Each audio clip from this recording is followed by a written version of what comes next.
what the Church of Scientology is so afraid of. This is SPTV. Welcome back, everybody, for more SPTV. Well, remember, it's always a good day not to be in a cult. We have two brand new Monday night SPTV panelists. Jackson, you've done this on a Monday night before, right? Yes, sir, you did. I have. You did. Yeah. And I've spoken with B before. I've interviewed B a couple times, but never joined Monday Night Live yet. And Laura is making her SPTV debut. Laura FM. Yeah. Laura, do you use your last name publicly? Is there any reason? Do you or don't you? No, I think the only thing name-wise was just when I was leaving Megan to Laura, even though Laura is my real first legal name. But yeah, full name Laura Megan Anderson. Oh, so you do use your name. I didn't know if you didn't want to use your name. I think I didn't when I was in Scientology head still, but now I'm like, Yeah, they have all my information anyway. I might as well just do it all. I knew her as Megan. Yeah, You for sure. knew Jackson her knew as me as Megan. Megan. Wow. Okay, so let's give everyone a little intro to Laura, let's start with you because no one's seen you on my channel before or any other channels that I'm aware of. Okay. So Laura, you spent a lot of time at the Int base, at the Int Ranch, at Golden Era Productions, I believe. Can you give a little bit of an explanation and a little bit about what that means? Okay, so my mom and dad were in the Canada org in Canada. That's where they met. Like, just as a quick couple. Later, they got really into Scientology in Canada. They met at the org, got married, had my brother, my sister. They joined the Sea Org in Canada, and then they were such ethical Sea Org members or whatever. David Miscavige wanted my mother and father to join the headquarters up at Gold. So when they were building all that, Jackson, I'm sure I've got plenty of questions for you on that. And so during that time in 1986, my mom was pregnant with me 6 months or something, and she knew at a certain time she wasn't able to fly or whatever. There was a whole thing going down without me even realizing, obviously as a child, what was going on. But I was born in Hollywood at the Mama Shelter Hotel, which was just like a random anyways, Scientology was renting it at the time. Then my mom and dad were, part of the org down here in the Los Angeles for a little bit before they got their detailed training to go up to the Gold base.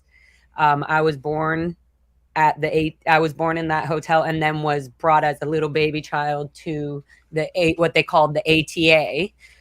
This basically the small little nanny cadet org down in the small thing. And then at 3 years old was brought from me, my sister and brother were shipped.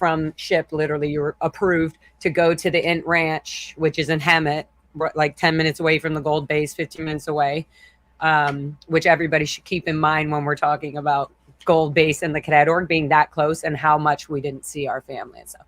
But and then from there I was I lived and basically had my whole childhood at the Int Ranch cadet org up at the Gold base. So I was constantly going to and from the Gold base for random things, which we'll get into. But and then left Gold base, went to Florida at 13, joined the elite Sea Org organization because we were these ethical, tough kids that knew nothing about the real world. And so they were like, we need them to learn. And so we basically went to Clearwater, and I was in Clearwater till 17 almost, and then routed out of the Sea Org at 17-ish. And then, that's that. Now I'm out here in the world, but of course it didn't take me. It took all of us, as we all know, 10, 15 years to realize what is going on. What's going on? Yeah. All right, so real quick, you can subscribe to Laura on YouTube at Laura FM or Laura Anderson Official. She is a rock star, a singer. Actually, when I was in LA covering the Masterson trial, I went to one of her shows at Molly Malone's. It was incredible, absolutely incredible. And I got my own secret footage of it too. It was what the hell does that mean? Well, not secret. Maybe that wasn't the right word. I was just my own personal copy of a video. No, Sarge sent me. Serge sent you, yeah. Serge performed on stage with Laura. Awesome, It was really, really That incredible. whole- yeah, that was really badass. So, Laura, you went to the Int Ranch when you were 3 years old. Yeah, and almost 4. I remember being like, oh, I think there was 1 or 2 other kids that were younger than me. Susie Flood, I remember being one of them, just because I was like, oh, I'm going to take care of her. She's younger than me.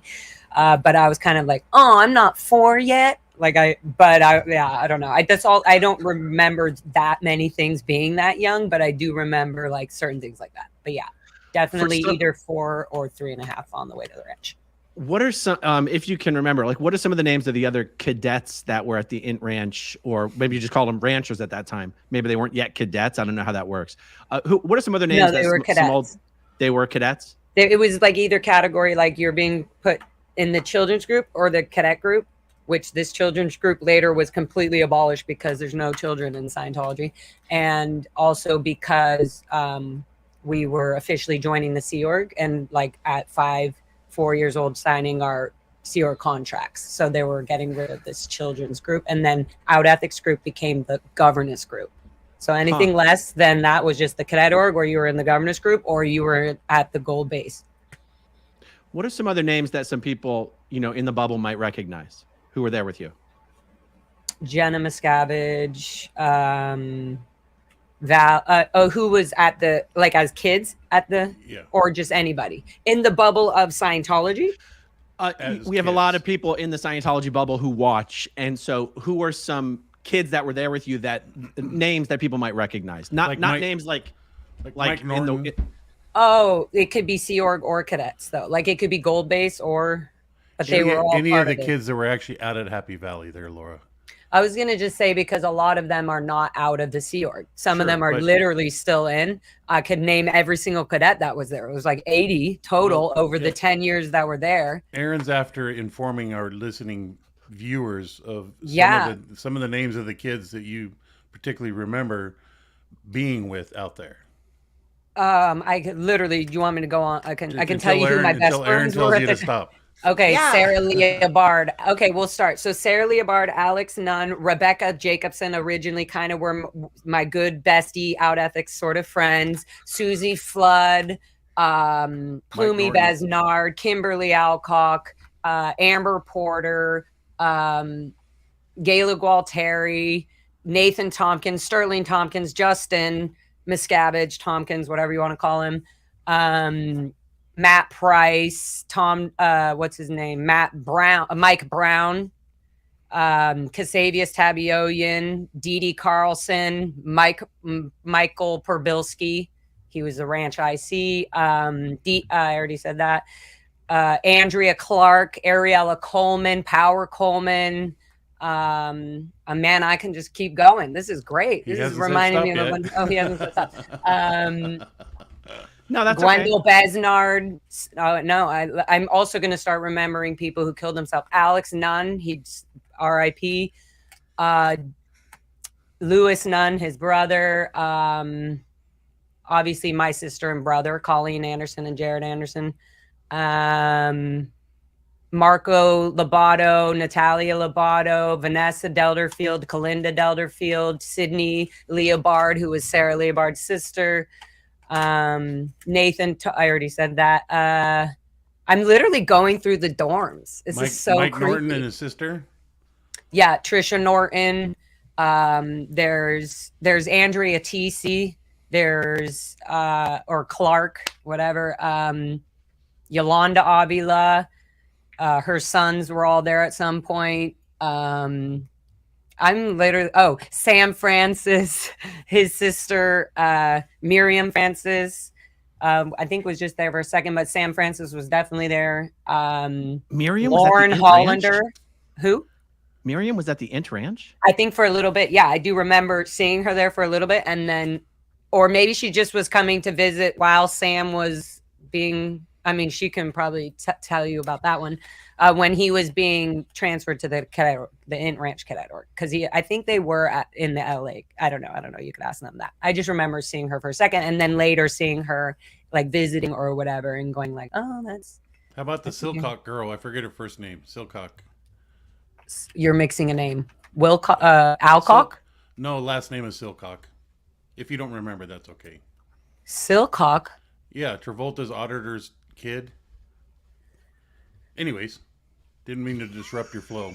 No. I'm just trying to, this is the crazy thing about all this is that there's nobody, Jay Lewis, there's so many people that I can tell, Lauren Hollander.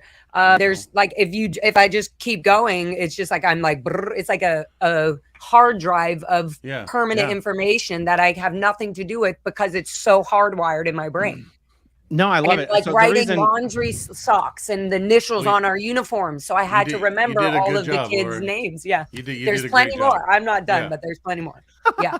I know that when I'm hearing someone's story or anything about someone's background, if I don't have personally, this is how my brain works. If I don't have a frame of reference with which to place that person as far as like who you knew, when you knew them, where you knew them, the information for me goes in one ear and out the other. So almost, and I already know a lot of your story, but I know for all the other Scientology folks that watch, I wanted them to get an idea of who you knew back then and sort of where you fit into whatever story they might already know some story, but they didn't know that you were there or something like that. Yes, you know definitely. Yeah. So that's also, I want to like encourage and push that. That's part of the reason I'm even doing my Laura FM TV on my channel, like explaining the beginning, how I got there. That'll be the first one tomorrow night if any of y'all are watching. But I basically will go into detail of why all these names and how I'm going to always remember these people. There's no way they can ever not. I can't not. It was literally, anyways, we'll go down through that. But basically, if you knew anybody, the intention here is to connect family members, WOGs as Scientologists would call them, with their kids, or like, for example, Alex Nunn has passed away now.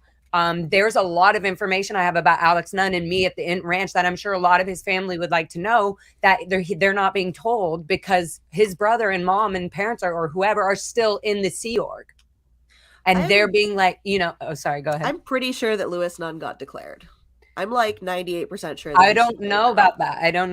I know that very emotionally, I was told I wasn't allowed to go to his funeral in Hawaii to sing the I Love You song that I wrote for literally the people who have to disconnect from their parents and stuff. And I was going to sing that to him because I sang it to him when I saw him 3 months before that in Hawaii. And then I was told like, oh, we're going to book your ticket and everything. And I just thought that was so cool because I was going to see Sarah and Kim out, all these people from the ranch and the kids. And maybe just even give them love and not even like bring up Scientology or anything. And then I just got the call, like Louis himself called me and was just like, hey, yeah, I guess, you're declared or something. And I was just like, oh, I can't believe they're doing this. Anyway, so yeah, I want any of the family members, including my own family, like if you privately want to contact me about any kids, I'm going to say this about any kids at the Int Ranch, any connections of any of the gold base of any of that. I have a lot of information in between me and Gary. I can always find out different time frames of when things happen. But I was at the Int Ranch and the gold base between 1990 and 2000. So almost those 10, actually, yeah, it was like 10, those 10 thick years. I was definitely there at the Int Ranch, which means I also was going to and from the gold base all the times in those years for all sorts of reasons. And so if you have any family or friends, or you're a cousin of somebody and they're like, I knew he was in the cadet, but we always just thought they were having such a good time. Wrong. Please give me your information. I'll give you whatever information I have and how they grew up, who they love, what they loved, if they're still around, etc. Yeah. Awesome. I love your emotional tie to him still, Laura. I just gotta say, girl. Yeah. And I'm not going to do a downpour on Aaron's show. Hopefully not. You're good friends that you grew up with. Yeah, I will love them forever. They know it. They know Megan. Yeah. They know Megan loves them. Yep. Like, so yeah.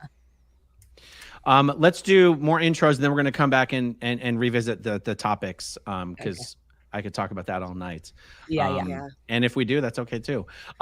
B, for those who haven't seen the previous interviews that we've done, just tell everyone real quick what your Scientology history is. Yep, absolutely. So my parents got divorced when I was a kid. My mom remarried a Scientologist when I was still pretty young. I was like raised kind of half in, half out of Scientology, but my mom joined staff in 2001. So she was pretty hardcore, and she had like primary custody. So she was very insistent that my little brother and I also be pretty hardcore. I went to a Scientology school, Renaissance Academy in La Cañada, and then I joined staff at our local org, Valley Org, when I was 15. I was on staff there from late 2006 to early 2012, and then 2012 to 2018 I was in the Sea Org. I had like a million different posts and did a bunch of different things. It was all awful and bad and terrible. I also had 2 forced abortions and a lot of marital rape, which sucked. And then I blew in the middle of the night from that. I was on mission in Mountain View, and I skedaddled at midnight and got on a plane and restarted my life back in 2018 with help from the Aftermath Foundation. That's about as concise as I can make it, I think. That's great. That's awesome. And Jackson, I know you're a frequent flyer of SPTV, but just for the hell of it, tell everyone your history of the INT base, or even prior to the INT base, just your Scientology history. I was officially in the Sea organization from 1979 until I left in 1997. I was in LA for a little dabble bit. I was sent to the INT base in 1982. Played around in the cinematography division of the organization for a while, making films.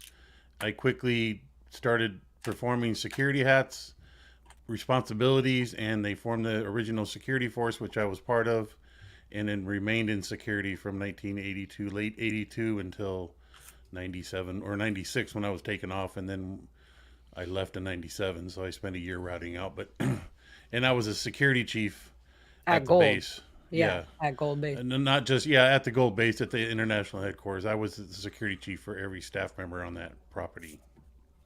So Jackson, were you there? Valley. Were you there the whole time that Laura was there in the cadet org? And also, Laura, you did work at Gold as well, didn't you? Yeah. I also got audited by my mom for a year at Gold. Yeah. Like I wasn't with in Laura. the trailer. Oh, sorry, girl. Go ahead, Gary.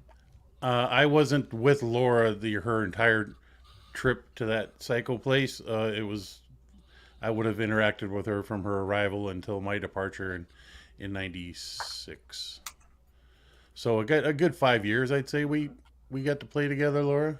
Mm-hmm. And Gary would come to the INT ranch. Yeah, I'd go out there and do security drills. Like emergency drills with the kids to get them prepared to how to respond in the event of a wildland fire, earthquake, or an intruder, somebody trying to steal a I had a lot of child, fun like with an Indian. the guys doing that, but it was all very the kids Sea Org. actually had fun. The kids had fun doing that, but it was very Sea Org-ish, because I had to assign them responsibilities and tasks to do during these events. So it wasn't just like, hey, boys and girls, if there's a fire, run over here and stay there and suck your thumb. It was you're to do this, you're to do that, and had to help them at their level. Of course, I wasn't Mr. Whipcracker. It was just I had to teach them little Sea Org members.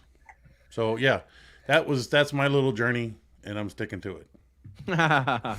Okay, so I forgot to show B's banner here. Subscribe to B on YouTube at Mood Candy or at Mood Candy, and subscribe to Jackson on YouTube at Gary Jackson Moorhead or at Gary Jackson Moorhead. We're gonna call you Jackson, right? Laura, Jackson knew you as Megan. Did you know him as Gary, or did you know him as Jackson? Mr. Jackson. Yeah, everybody at the base knew me as Jackson. No one even knew my real name. Right. Yeah. So, Lewis and Alex Nunn's mother is Bernadette Nunn, right? Yep. Bernadette Nunn, yes. Bernadette Nunn was one of the people that us young trainees at Flag very, very much looked up to and loved immensely. Mm-hmm. And then when I finally got to the Sea Org in LA in 2002, she was the one serving us the slop in the galley in Main Mass. She had been busted from CMO Int Missionaire to the shit kicker at the Pack Galley. And then by the time I came around, she was the examiner at CTO. So everybody loved her again because she was the person you would go to when you were like finishing a course or finishing an auditing action. And she'd be like all smiley and like, everything's great. I bet she But loved it's a that, really actually. like low level post, very low pressure. Like definitely something, if you're stuck in the Sea Org, you want a low level, low pressure post. Right. I never knew who their father was. I never knew who Bernadette's husband was or anything like that. She He was was never. remarried. I don't know. I don't think he was ever in the Sea Org. In he- fact, he- like a lot of the times, Lewis and Alex would have a whole trouble doing. Oh, I don't know. We're sending you off. You got to get a PTS handling, like about going to see their dad. Like it was like such a big deal. Anytime it was like, oh, you got to go through the LOA sec check just to see their dad. There was something about them keeping a distance from their dad. Yeah, comically, I only wild. got to know Bernadette's husband through the mail lines. That was it. Literally, yeah, because all the mail was That's how I open. got to know of him. Yep. Because She was Bernadette Willett when I got there. She was married to Steve Willett. Steve Willett, yeah. Mhm. Oh my God, Steve Willett is Sarah Willett's dad. Dad, yep. And He was Sarah in, Willett, at the last 4 years of me being at the Int Ranch, Sarah Willett was very harshly, because she's such a sweet girl, I didn't understand it, was put in charge of the governance group of the marching us and fucking sweating us around the base. And long story short, when I went to go sneakily, creatively, went different way, go do footage up at the Int Ranch, I found a fucking org board name that says Sarah Willett on it. And that right there, the whole time Sarah Willett was at the Int Ranch, she was underage. She was an underage. So that shows that I was like, this is evidence that they put these young kids on the org board. And that was after the property was sold, Yeah, Aaron. after it was sold and everything. I went to the dumpster area. I was like, I was like, I'm going to find something. Yeah.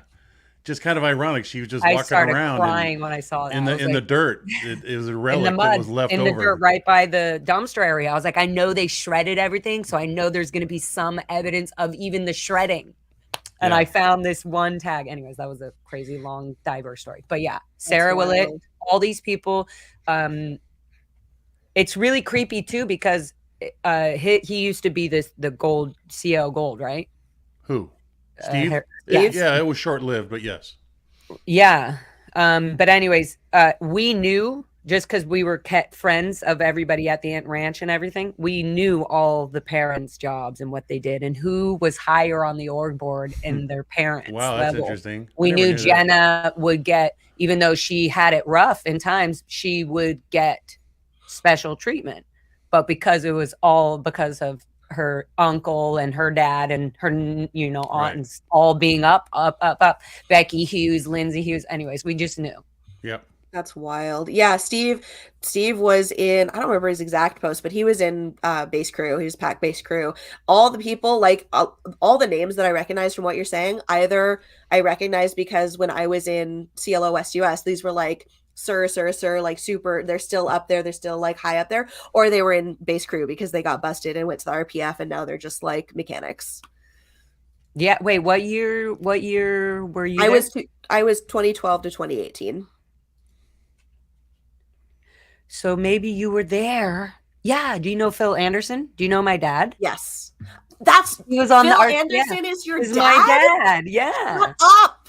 He was a sweet dude. He was a very sweet dude. He was in he was not on the RPF anymore when I got there. Oh, he finished. He finished the RPF and he got put in the call center. He was like, so basics came out and they had these call centers where they take you off post and you're a basic salesman and you just like call up all of the old CF folders, all the people that like did Scientology once in 1968 and you like try to sell them the basics.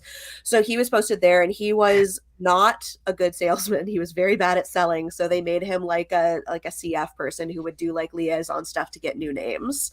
My dad one time tried to get me on the basics. I'm sure he did. That was his whole job. And I said, Dad, how are you? I said, your job is to do this now. And he was kind of saying, well, I'm doing it for my liability to go back to gold. That's the way he's like, I'm just, going to get another production record because he doesn't have a fucking another, a whole production record at gold. But anyways, he has to get a new unit of time production record from finishing the RPF. Yeah. So excuse me. I wonder if he actually believed that. Like, I'm sure somebody told him. Oh, he absolutely did. No. And so he told me, I told him, I said, Dad, how are you going to get people back on the bridge if you can't even get me back in? And he started laughing. And he was like, you are my daughter. He was a sweet dude. He got sent out on a bunch of missions too, like low-level Yeah. missions. He was doing Because nice he was things. able to connect to people. He has a good heart. Yeah, he's a good So- guy. Hey, Aaron. Yes. Jeff Did- Hawkins actually, just asked. Yeah, Aaron, Laura- you look like you want to say something. There's Sorry. Jefferson. Yeah, he wanted Go to ahead, say. Aaron. I'm going to shut up. Jeff. Well, no. Jeff- I mean, since we were talking about the question that Jeff had asked about 15 minutes ago, were your parents Phil and Diane? Now, Laura, I've heard a bunch about your dad. I've never heard anything about your mom. Lay down. She was in the video production unit, audiovisual. She still is. And Yeah. some in qual, but yeah, she was. She's the video librarian at Gold. She's been doing the same job the whole time, pretty much. What she does in a nutshell, maybe Jeff could even explain that better, is she is in charge of recording anything negative, positive, anything David Miscavige specifically wants recorded, like the Grammys or whatever the fuck. She's literally recording probably Aaron's show right now. There's some she's allowed to look into, or she'll just be like, oh, this is negative. She'll just label it, mark it, and send it up to the execs. She records everything. So, and Initially- then what else she does is she puts the visuals. She has everything set up and running for David Miscavige at his speeches, at events, lined up to his speech. So she has a very important job that David Miscavige very much does not need my dad, Phil Anderson, distracting her from. Yeah, that makes sense. There were so many people at PAC who were like, I just finished the RPF, now I'm doing this thing, but my spouse is at Gold. I don't ever see them. They're We never write going each other back. letters 3 times a year. Yep, Like Gordon We're never Belstad going was back, another and I one. didn't know how to tell my dad that. Mike Rinder told that to me out of my mouth. That's a whole nother story. I went to secretly go visit Mike in Florida while I finally got approved for my liability condition. And at the same time, Oh I my was God. going on the same next day to visit Mike. And then the next day to have Lib's day off with my my sister and her husband and Mike Rinder's son, who's in the Sea Org, who refuses currently to not talk to Mike Rinder. So that was a crazy thing, but I was still mentally in it, but I was out of it. I was out of it, out of the ethics thing, because now I was back in good standing. But I definitely was like, Mike, I can't give you any footage or pictures of me with your son, or they're going to know I gave you this footage. So I felt a little like bad not being able to do that at the time. But so there's all these little ways of really, how did I actually get out? This is how, like through all these little people helping me and me realizing certain things. Yeah, So- absolutely. Someone told me today that Phil is now working in the galley at PAC. Was that you, B, or did someone else tell me that? It would have been someone else who told you that. I think you're right. I think he did end up in the galley, like towards, because my last 2 years in the Sea Org, I was just like out on mission the entire time, and I would like go back to the base, once every 6 months, once every 8 months, whatever. I think that's correct. Last information I have, that's correct. Someone's but got to when wash the pots and pans, right? yeah, right. But like when I knew him, doing that for like the conditions, but maybe it's. no, it I'm was a starting to posting. think it might have had something to do with me out, and the email obviously that I sent to him after they were trying to get me to go to CC Yeah. Ethics. Potentially. Well, hey, Probably were like, you're going to the dishes until she's handled, or you've disconnected. Yeah, but being posted in the galley is so much better than being posted in the call center. That's like a quality of life upgrade. It's the same amount of sleep and less people screaming at you. Yeah. Oh, Aaron's putting up a question. Yeah. Go ahead, Jackson. What were you going to say? I was gonna, with Laura, and is it B? Do you want to be referred as B? Yeah. Okay, good. And I saw a question there. Is it Garrett or Jackson? It's Jackson. Call me Jackson. No, Aaron, I wanted to give a perspective here as a starting point, really, of life at the Imp base as a kid, from my perspective, in that every Sunday was an exciting day for the kids. Free day. Saturday And night, Sunday was, because that was the one day a week that they would stand out there, 10:45, 11 o'clock at night, looking to see if their parents got off the bus. And So first it was at nighttime, and then they And then it would shifted the be whole Sunday schedule morning, where right? CSP, it was Saturday night CSP. Yeah. After long reno days, and you were allowed to have, hangout time once you got past or whatever with the kids. And so we were allowed to sleep over and at least have like that Saturday night, and then the Sunday morning hang out, and then catch the bus back, the one van or run back to but the ranch. perspective I wanted to kind of convey here was my standing there witnessing all these kids eagerly standing there waiting for the bus to show up and watching it come up the drive. And the door, the driver would hit the doors would open, and the kids would eagerly be watching to see if their parents getting off. They don't know whether their parents truly coming or not. Yeah, there's no way we know. It was the guarantee there was always a handful of kids that would walk away disappointed because Crying. their parents No, did we not. would run in. We didn't want to dramatize in front of everybody, so we would run quickly or walk quickly back to our dorm and put our head in our pillow. Yeah.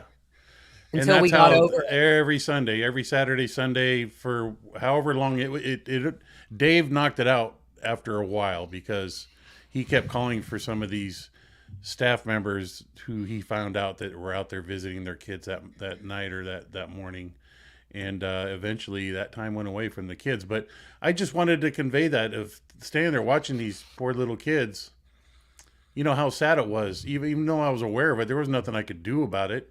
But see, so this is what we knew about Jackson, or like Mr. Jackson. We just knew he is such a security chief because he has both sides. That's what we felt as kids towards him. That was such a huge thing, Jackson. I can't believe you even brought that up. It's just bring me right back to emotional state. But when my mom would just open her arms and I would be almost let go, like I'm allowed to get out of attention. I see my mom, I'm allowed to run to her. What also is the crazy thing is mom just sees this exciting kid running towards her. And so she's not going to question, are you mad about anything that went bad that week?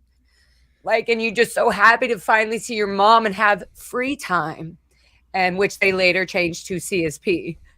Anyway, but that hug and everything made everything okay for the rest of the week. That my mom was so theta, and that recharged my energy. I was able to just so when they don't come, it's the worst thing. Yeah, terrible, freaking terrible. For the I'm whole sorry, week. Laura, I didn't. And then you get into so much other trouble because you're in a bad mood and you start arguing with the adult, and then you have to start cleaning because your parent didn't come. So you have to go. It's just horrible. Wait, so if your parent... Yeah, so if your parent didn't come, no, that was a good question. They would assign the kids tasks to keep them distracted. Because it's as a little CSP, group. But L. Ron Hubbard also wrote it as that's the cruise ship cleaning time or whatever the fuck, right? Clean station. So it's part of the family time, however they made that okay. But it also is actually okay. Well, if the parents see here, then back to your post, back to your job. God. So I just hated it. Yeah, it was quite a thing to witness. I just wanted to use that as a starting point. An outside perspective. That's so crazy. I was how did no other parents know this? Oh, because they didn't know. Because if they didn't show up, they would never see how upset their kids were. And sadly, and we weren't allowed to tell them because it would be distracting an executive from their post. Sadly, some of the parents weren't. They were taking it as they get extra sleep at this point, so they didn't have anything necessarily planned or, whatever. It just, I remember, come on, let's go. We got to get to bed. A few of those type of things. It just was this wicked weird. But it was interesting to see the kids, how happy they were. You see these memes of these dogs waiting for the serviceman family member, mom or dad, to come back, get off the plane. You see the dog sitting there wagging his tail and just can't wait. And he cuts loose and jumps all over in the airport. Doesn't want to let go. That's kind of like what it was like for these kids. Yeah. And the sad thing was, not every parent made it out there. And what was her name? Leah. Remember Leah, the Asian receptionist who walked out to Happy Valley because she missed the bus? Oh yeah, Jay Lewis's mom. Yeah. Or was Leah it his Lewis. older sister? Leah. Well, she was going out there to see her kid, and there were some parents that, through thick and thin, even though she had to be held back, she missed the bus out there, her one chance to get out there to see her kid. Of course, people on staff, her boss, didn't really give two flying fucks, excuse my French. They didn't care if you made it. They to see didn't. your They kid didn't or not. care. And there is only one run. That's why I said there's one. At the time, it was one van that they would use to ship the kids around from Gold Base and back. Well, unfortunately, you know what happened on her effort walking out there, right? Mind you, this is a tell them, Gary. 45, a good hour and a half walk. From Gold Base to drive, the ranch. in the absolute dark desert, sand, whatever. She ended up getting attacked by one of the Indians on the reservation. And I'll leave it at that. He was raped. Yeah. Am I not allowed to say that on YouTube or whatever? It's okay, that's what happened. An Indian on the property. On because her way she was to go trying to see see her son, Jay. Yeah. Who definitely needed to see his mom. Yeah. He was always in trouble. But that drive from Leah as a mother to go see her kid after she completed her Sea Org task and satisfied her boss, she still was in her own drive was walking out there to see her kid that one chance, that 1 week. You didn't know what weeks laid ahead that you could see your kid. So the week right now is the only time you knew you could see your kid for those that had the drive. So that's what ended up happening to her. It didn't get, huh? Wait, how did Scientology handle that? Yep. Well, in a nutshell, that was something that I was involved with Ken Hoden. We found out the next morning, mind you, after she continued her journey after that event to see her kid. She kept it quiet, and we didn't find out about it till later in the afternoon the following day. And she kind of came quietly up to me and told me, and I quickly got Ken Hoden and had her repeat it. And we got her in counseling, with whatever the routine was. It just, we didn't call 911 and all that. It just, wait, Gary, it wasn't counseling. No, I know. Okay, she was put in a sec check auditing. Yeah. To see what she did wrong to pull that in. It was considered that she pulled it in, like she did something for that to have happened. Asian lady. Just trying to go see her mother or go see her child. Yeah. And she was beat up over it. And I eventually, it was taken. The guy was caught, identified and caught and arrested. And I confirmed, and actually not too long ago, that justice was served and the guy served prison time. So for the record, Scientology will involve the police when the attacker is not a Scientologist. That is not a Scientologist. Yep. None of that justice can't be trusted in the hands of man bullshit. Nope. Oh, yeah, no, of course. No, it was the full ringer. We got as much time out of him as they could.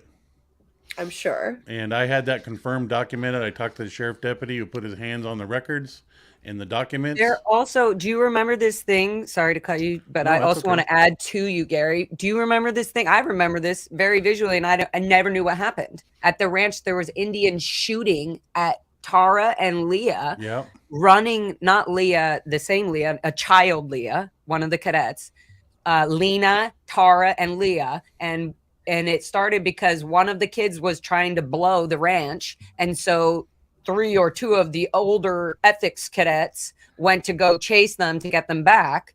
And on the way down, there was drunk Indians where there always are down below the outside of the ranch. And they pulled out a gun and started chasing them, the kids, off the fucking street back to the ranch, and was literally threatening and shot in the air at them because there's this whole feud between the Indians they feel were lied to about Scientology renting that property. So right off the bat, when they realized it's not for a private school, it's for this they just it was just not, there was always a thing to try to like balance out the friendliness between the Int Ranch and the Indians. Yep. I got a question. Anyway, I got a quick question. Go ahead, Aaron. The Int base itself is so big. Why in the hell did they keep the cadets on a completely different property? Why was the ranch located in a completely different area where you had to go through the reservation to even get there when the base is already big enough to accommodate something like that? Well, my answer to that is I don't 100% know, and I used to wonder the thing, why don't we just bring them all to the base? But they were considered too much of a distraction to operations. That's exactly And, what we were told. um, We are a distraction to the post, and that's why we were separated. It was up to the child's responsibility to not distract their parents. So don't Yeah. give them any negative information on the weekend or the Sunday when you Yeah. do see them in the morning. Yeah, the kids used to get briefed by their supervisors, their governors, the do's and don'ts in preparation for their parents coming. God. What you can and can't say, and you better not. And if you do's, this is what's going to happen. Yeah. Yeah. You know, a lot of people ask how come I hear a lot of background noise. It sounds My like a window's choo-choo open. The lawnmower. No, the lawnmower Oh. guy's outside. I'm gonna go close it. Sorry. Or you can just mute it. That's okay. Did I not call that Absolutely. 100% called it. You know her. You know her so well. Yeah. It's very like, I'm just gonna jump in here real quick. It's really cute watching you guys interact because it's like you know each other and you like there's a very familial kind of feel. Yeah. No, in Laura and how I you have relate. a really fun brother sister bond. Yeah, it's really we sweet. kind of always have, and she'll tell you about this. But you know, one thing that really excited me, it's a little side note, is Laura was part of a band. Its head lead singer was this incredible gal. Her band musical name is Lady Madam Gandhi. Madam Gandhi. I always said Lady. Her Gandhi, but- her first name is Kieran Gandhi, but her band is Madam Gandhi. And Laura was part of this band, and they came through Portland, put on a gig, and I opened my door. And how many of bandmates were you? Were there you? So there's 8 girls staying in my house. What was it for 3 all or 4 different days? ethnicities. Yeah, all 8 different. women. It was We're incredibly just fun. Like, I was like, Gary, Yeah, any chance yeah. you want to host us? I was like, hell yeah, and kept their van secure, all their equipment. They gave them a place to rest their head. We had food. And we felt played so music. freaking comfortable. Yeah, it was so That much was fun. such a It was like a healing- big, oh my big God. beanbag party per se, you know. And Literally. looking up Love that. yeah, we were dancing and singing. It was just, it was incredible. And then, yeah. Anyway, so yeah, Laura and I have a good soulful bond. So That's awesome. awesome. Also, me and Gary have also talked. I just remembered his niceness as being a child. Like, remember, even though, you know, we're in a cult, what do we know? I just remembered his niceness, even though we are enforced to enforce things. I just remembered that. And so when I did leave, and I even remember, like, Gary Jackson, I was like, what do I? And then I hear his voice when I first talked to him, and I was like, oh my God, it's him. He was the nice one. And then later on the years, they started to get really hardcore and stiff on, like, you're not allowed to be nice. You're not. Anyway, so when I was able to talk to him, it was so, you helped me get through a lot of my own self-therapy because I had so much unanswered questions. And Gary just was like, oh, well, that's because of this. Oh, and as an adult, hearing what was going on during the times that kids were doing certain things, and it all makes sense. And it really, that's what I hope to do for everybody watching Aaron's channel, all the kids that are still in, obviously, but all the cadets that are so afraid to speak about this. Like, even if they're out, you know, they're so afraid. It's trauma built into their brain. So I'm like trying to show them in such a loving way. Like, I go through this every day. Everything not everything, but like, and it's just because of the traumatic impact that Scientology has on a child's brain when they're like trying to just like learn things in a natural way, and they can't. Absolutely. Messes up their whole lives. This is why it takes people who try to leave, who are sort of thinking about leaving, who even do leave. It takes them 20 years to finally go, oh no, I have to tell people to hurry up and get out so they don't waste all this time just unbrainwashing themselves. Yeah. Yeah. I'll tell you, more and more cadets, the Int Ranch, the ranch that was in Clearwater, the Pack Ranch, more and more cadets speaking out and telling the stories of the horrible things that happened under Scientology's watch is Scientology's worst nightmare. So important. It's literally so important. It's such an untouched canon of vicious detail that, and again, under the cloak of religion, another day goes by and they're not held accountable for it. It just, it's truly disgusting. I would rather, Sick. I don't even want to give another analogy because It's just, and Dave Miscavige is the leader of it and runs it and directs it. And He knows exactly what's going on. He knows exactly what's going on, and he's the Yeah. one that abolished the idea of kids at the base anyway. So Yeah. but that should tell you something. Yeah. There's Does two main topics that I feel like, well, one way to describe it is just Scientology's worst nightmare, but I also feel like they're both ready to pop off in major ways. And one topic is how all the cadets were treated. And the other topic is how all these underage girls were recruited into the Sea Org by predators like Gavin Potter and Brandon Faust and Nick Christensen. And there's another one that I'm missing. Jimmy Page. Oh, Jimmy Page is one. That's not even the one I was thinking of. Let me pull it up here. Where is it? David Jensen. Larabure. David Jensen. David Jensen. Oh my God, David Jensen. And this lawsuit that was just unsealed on Wednesday, suing David Miscavige, Gavin Potter, RTC, CSI, and Bridge Publications for trafficking and sexual abuse. This is not just a one party suing 5 parties. This is a lawsuit where they want as many of these underage girls who were recruited into the Sea Org with flirting or threats or coercion or whatever to be added to this lawsuit. And so I'm just going to be doing an ungodly number of videos about this subject for the next many months with as many people who want to talk about their experience as possible, because this is where shit gets very real. And Scientology could be held very much accountable. This might only be a lawsuit for now, but it will almost certainly turn into a criminal proceeding. The more, the better.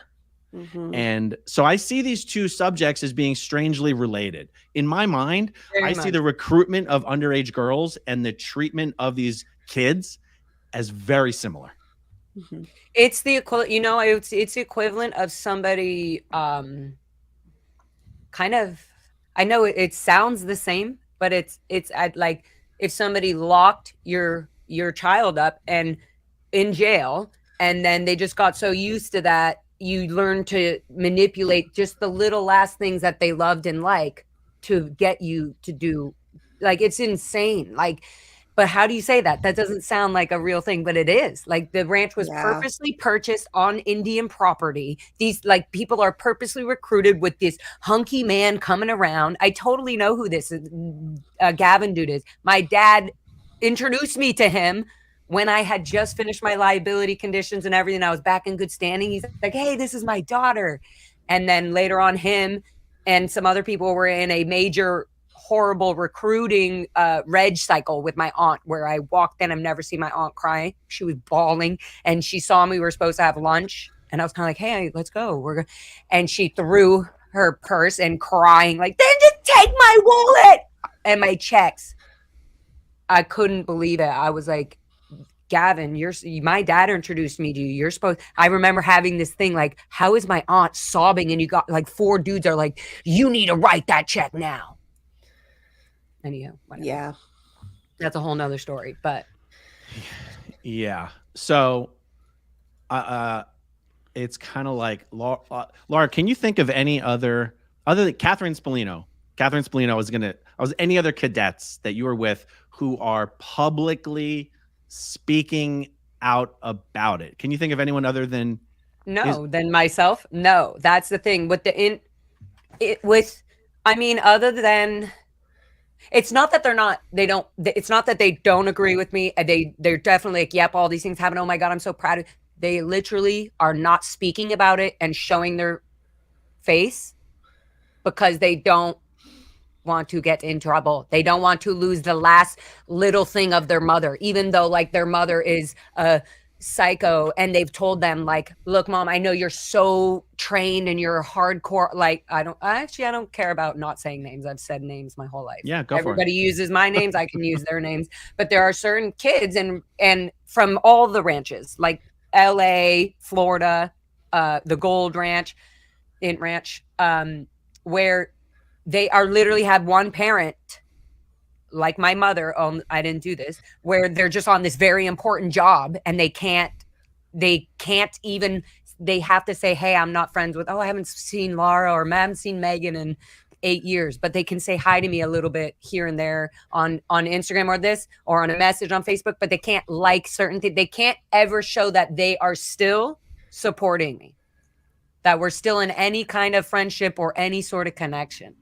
So I've lost over the last 6 years, I've definitely lost really good, amazing, beautiful, deep cadet kid friends that I did so much fun, rebellious stuff and good stuff. And I've helped, and I was there when they were going to kill themselves. And then there's so many things that I'm like, you can't just take this away and say that the reason we're not connected or close is because your parents are not in the Sea Org. Like, there's no way. Yeah. There's no way. Otherwise, I would be hanging out with you every day. I would be chatting with you. We would, you know what I mean? So it feels like I am the only one from the Ranch Cadet Org who is talking about this openly.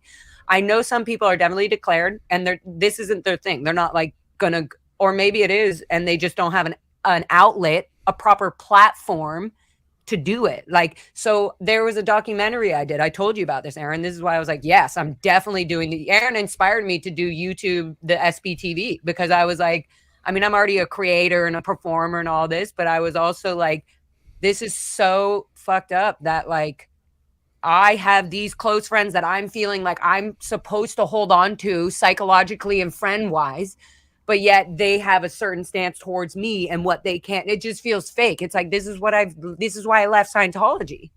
And it's not, it feels like, well, they're like, well, if you're going to make that decision, then I have to go. And it's like, you don't have to go.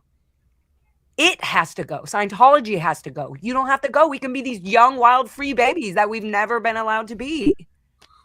So I'm here for all of that. If there are any kids, if there's any cadets, if you want to, can I just put out my current mailing address? Nobody get crazy, not my apartment. The current mailing address, if you are afraid to even digitally email me something and you just want your own private letter just to be sent to me or whatever, good or bad, if there's something I did or if there's something I can help with and it has nothing to do with that and it has to do with the kids at the cadet org or whatever, please mail me something. The address is 1110 North Virgil Avenue, number 349, Los Angeles, California, 90027. You can address it to Laura Anderson directly or Laura FM and put in there whatever you want. You can always email me or message me directly on Instagram or anything if you're just okay with just me being quiet about who you are. Any information about the kids at the ranch, I've been collecting it and I know every single kid there, so it's easy for you to contact me if you're ready. Awesome.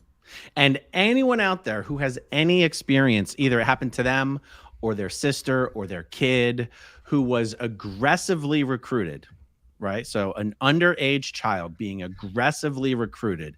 I guess in this scenario, I feel like it's leaning more towards underage girls, aggressively recruited by older male recruiters coming midnight, 1 a.m., 2 a.m., inappropriateness, any weirdness. You can message me at growingupinscientology@gmail.com. And if you're interested in participating in this lawsuit, we'll figure out the next steps. Here's the interesting thing with that, Aaron. It kind of goes both ways. So what I mean by that is when I joined the Sea Org in 2012, like right around that time, maybe a little bit afterwards, they did a whole reorganization and they took all of the loose recruiters and stuck them in something they called Central HCO. And so it was just this little hub of like 5 or 6 teams of recruiters. And they specifically were all young and hot. And they would have female recruiters go recruit underage males and male recruiters go recruit underage females. And sometimes it would be like a male-female pair team so they could recruit, everybody. And then sometimes it would be like 2 hunky dudes. And sometimes it would be like a cute little girl who's going to like, oh my God, come join the Sea Org. I'm single. Like that whole thing. So I think really like regardless of gender, they were doing the same shit. Like same gross tricks to get people to join as kids. I have this, I feel bad about it still to this day, but I recruited this chick. Of course I'm gonna blank on her name right now. Anyways, I recruited her, and she was, I want to say Christine or something. Anyways, she was like 14, and the only reason I was recruiting her is because there were all these other men like trying to recruit her, and I saw her get like crying. And I literally have her visual, and her brother has blonde hair, and he's really sweet too. And he got braces. Anyways, whatever. He's in Clearwater. They're in Clearwater, and she's still in the Sea Org. And now she's like in a higher position, which is so crazy. But I recruited her, and she was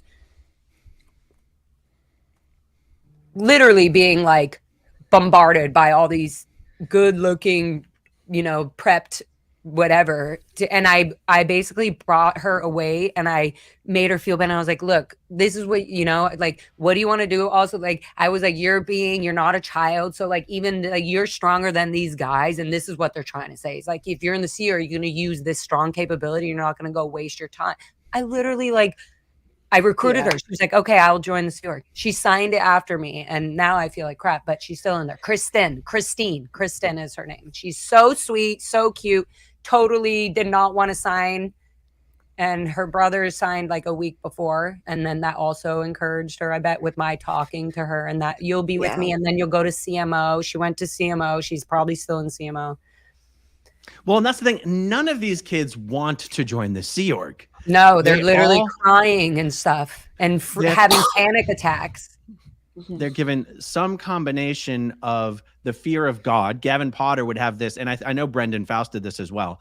This whole briefing of how L. Ron Hubbard said, we only have 20 years to prevent the end of the world. And literally there's nothing you could do in your life that has any value other than joining the Sea Org if you believe what LRH says. But of course, all these Scientology kids are, brainwashed to believe everything LRH says. And so some combination of putting the fear of God into them, plus flirting with them. Yep, 100%. I mean, it gives them their only option out. Like, if I do this, look, there's some fun and young excitement. In their mind, they're going, what's fun and young? Ooh, if I do this really cool, good thing for the world, maybe I can also they're having so much fun. Why am I saying no? Right. Like, our brains, your young brain doesn't think very far. You haven't experienced much. And if you're in this Sea Org thing, it's like, if you were in Scientology growing up as a public Scientologist, you're already being worked into like thinking, oh, I'm doing something bad by not joining the Sea Org, the most elite organization. Well, also like in LA, there's a handful of Scientology schools that are like applied scholastic schools, private schools, where you just go and like you're just surrounded by other Scientology kids, and it's a domino effect. All it takes is like one of your friend group joins the Sea Org, and then like everybody else goes with, and it's like this whole thing with all the cliques. And it was always like there would be recruiters showing up after school, like just off of school property, but just like waiting, perched like vultures, trying to like snag kids and like take them to Starbucks and give them the briefing at Starbucks. It was crazy. Like you would literally, people would hide in the bathrooms from the recruiters. Like they would like look out and see like, oh, the recruiters are here, like everybody go hide in like the secret bathroom. So one of the things David Jensen would do, because his dad Craig Jensen was a gazillionaire who owned Executive Software and had a ton of young Scientology boys and girls who worked for him. That's the other thing. Even at Executive Software, or it might have been called something else. It was Executive. I used to work there. And then it was Diskeeper, I think. It changed to Diskeeper. They had Scientology kids as young as 14, 15, 16 years old working there. And so David would just camp out. He's like, my dad owns the place. He would just camp out in the reception waiting for these kids to get off work because they can't avoid him. He's on the way out. And he would literally use his privileged position with these kids working for his father to force them to hear his little Sea Org recruitment shtick. And definitely had a captive audience with these kids who were forced to experience this against their will, even for fear of possibly losing their job if they didn't humor the son of the owner. And who knows how many of these kids David got into the Sea Org. They also he also did this with like survival insurance, all these Scientology and companies. I don't know if it's survival, but there's insurance companies. There's some that they're literally hardcore OT5 owners of these things. And they would allow the Sea Org members to be sitting. I remember going to some insurance or maybe it was Earth, whatever. I remember going to a possible job of Scientologists, and the reason they didn't hire me is because I was XSO. But other than that, they're like, you would have been good for the job, but you were in the Sea Org, But they had in the recruitment office, I was going, oh my God, those are Sea Org members. Those are Sea Org recruiters, literally looking for young people in here to fucking recruit. Yeah. Anyhow, that's 100% true. I've seen that. David Jensen, I'm pretty sure this is the same dude. He was married to Sunny. Yep. Yeah, okay. So by the time I showed up on the scene, he and Sunny were already out of the Sea Org. He was the coach. He was the basketball coach at Renaissance, the Applied Scholastic School that I went to, and they were just popping out kids left, right, and center. You went to Renaissance, Larry Gluck? Yeah. Larry. Yes, I was best friends with Alex Gluck. Oh my God, I was super tight with Alex Gluck. I was the estates manager there shortly after I left the Sea Org. No. Yeah. No. I went to Renaissance. My mom worked. You at remember Renaissance the girl that had the time. license plate? That she loved Derek Jeter. Remember? Yes. Her? Yeah. Okay. Anyway. That was Sunny, wasn't it? No, maybe it was. I don't know. No, she had a license plate. I also worked at Delphi. I worked at Delphi Academy, where Catherine actually, I think between her and the people, the random Scientologists I lived with, they got me a job there. You were going to say something, Aaron? Well, if anybody ever wanted any further anecdotal evidence for how small Scientology is, just notice how all Scientologists know each other. Yes, 100%. Yeah, it's not 5 degrees of Kevin Bacon. It's, no, it's 1 degree. It's 0.5 degrees. Yeah. Okay, let's see. Let's tackle some of these super chats. Pam says, Laura, did your parents ever apologize for giving you such an awful childhood? Much love to you all from Yorkshire, UK. Sorry, baby. No, they did not. And they're still wondering when I'm going to get my shit together and come back and get some ethics, sec checks, and overts. I think now they know that ship has sailed. Mm-hmm. Jay says, Laura, so happy you got out and support this. Okay, Amber Vanass. I was also a cadet, but at the PAC base. I renovated the PAC ranch for all the younger kids to move up to, and they made me get into the Sea Org. Does anybody know Amber? Does that name ring a bell? So I was there a few times, but I don't. Yeah, I know an Amber Porter, but she was at the Ant Ranch, so no. Okay.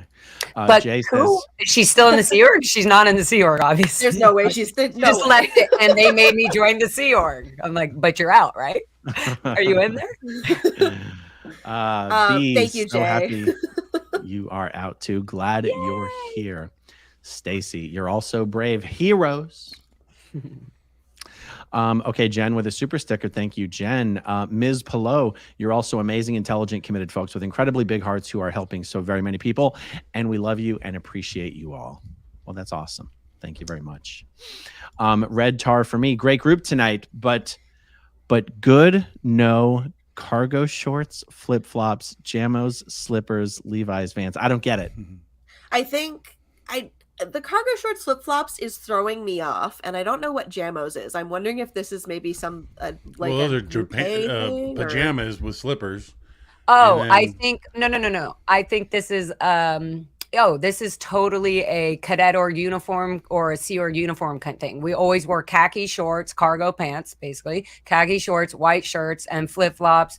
Or Levi, yeah, it was like a certain, I don't know, maybe this is totally wrong, but I think it was like, this is the cool, if you could get away with it, you were like able to wear Vans with your cargo pants as your uniform, so it looked kind of casual. Whatever this is meant to say, it gets away with the cool factor because Vans. Right? Somebody was wearing Vans, baby. By the way, Laura, are you wearing your Danny Masterson prison orange? Oh, yeah. You got your plastic sandals on too? This is my, as part of my Lara FM TV, I refuse not to wear this exact color, which I need to correct you, Aaron. It's not any kind of yellow like the highlights. This is a very specific color. It's called goldenrod, which I have now been inspired. It's called goldenrod, and it comes from the marigold flower, which I now got so fucking inspired. I went down a whole tunnel, and I was like, I'm doing a music video that is literally this. Where it's all of the SPs are first nothing. You're just given the order. You're given your SP order. You're declared right. Oh, you got to go get to work. And then later throughout the whole, you'll have to watch the video when it's done.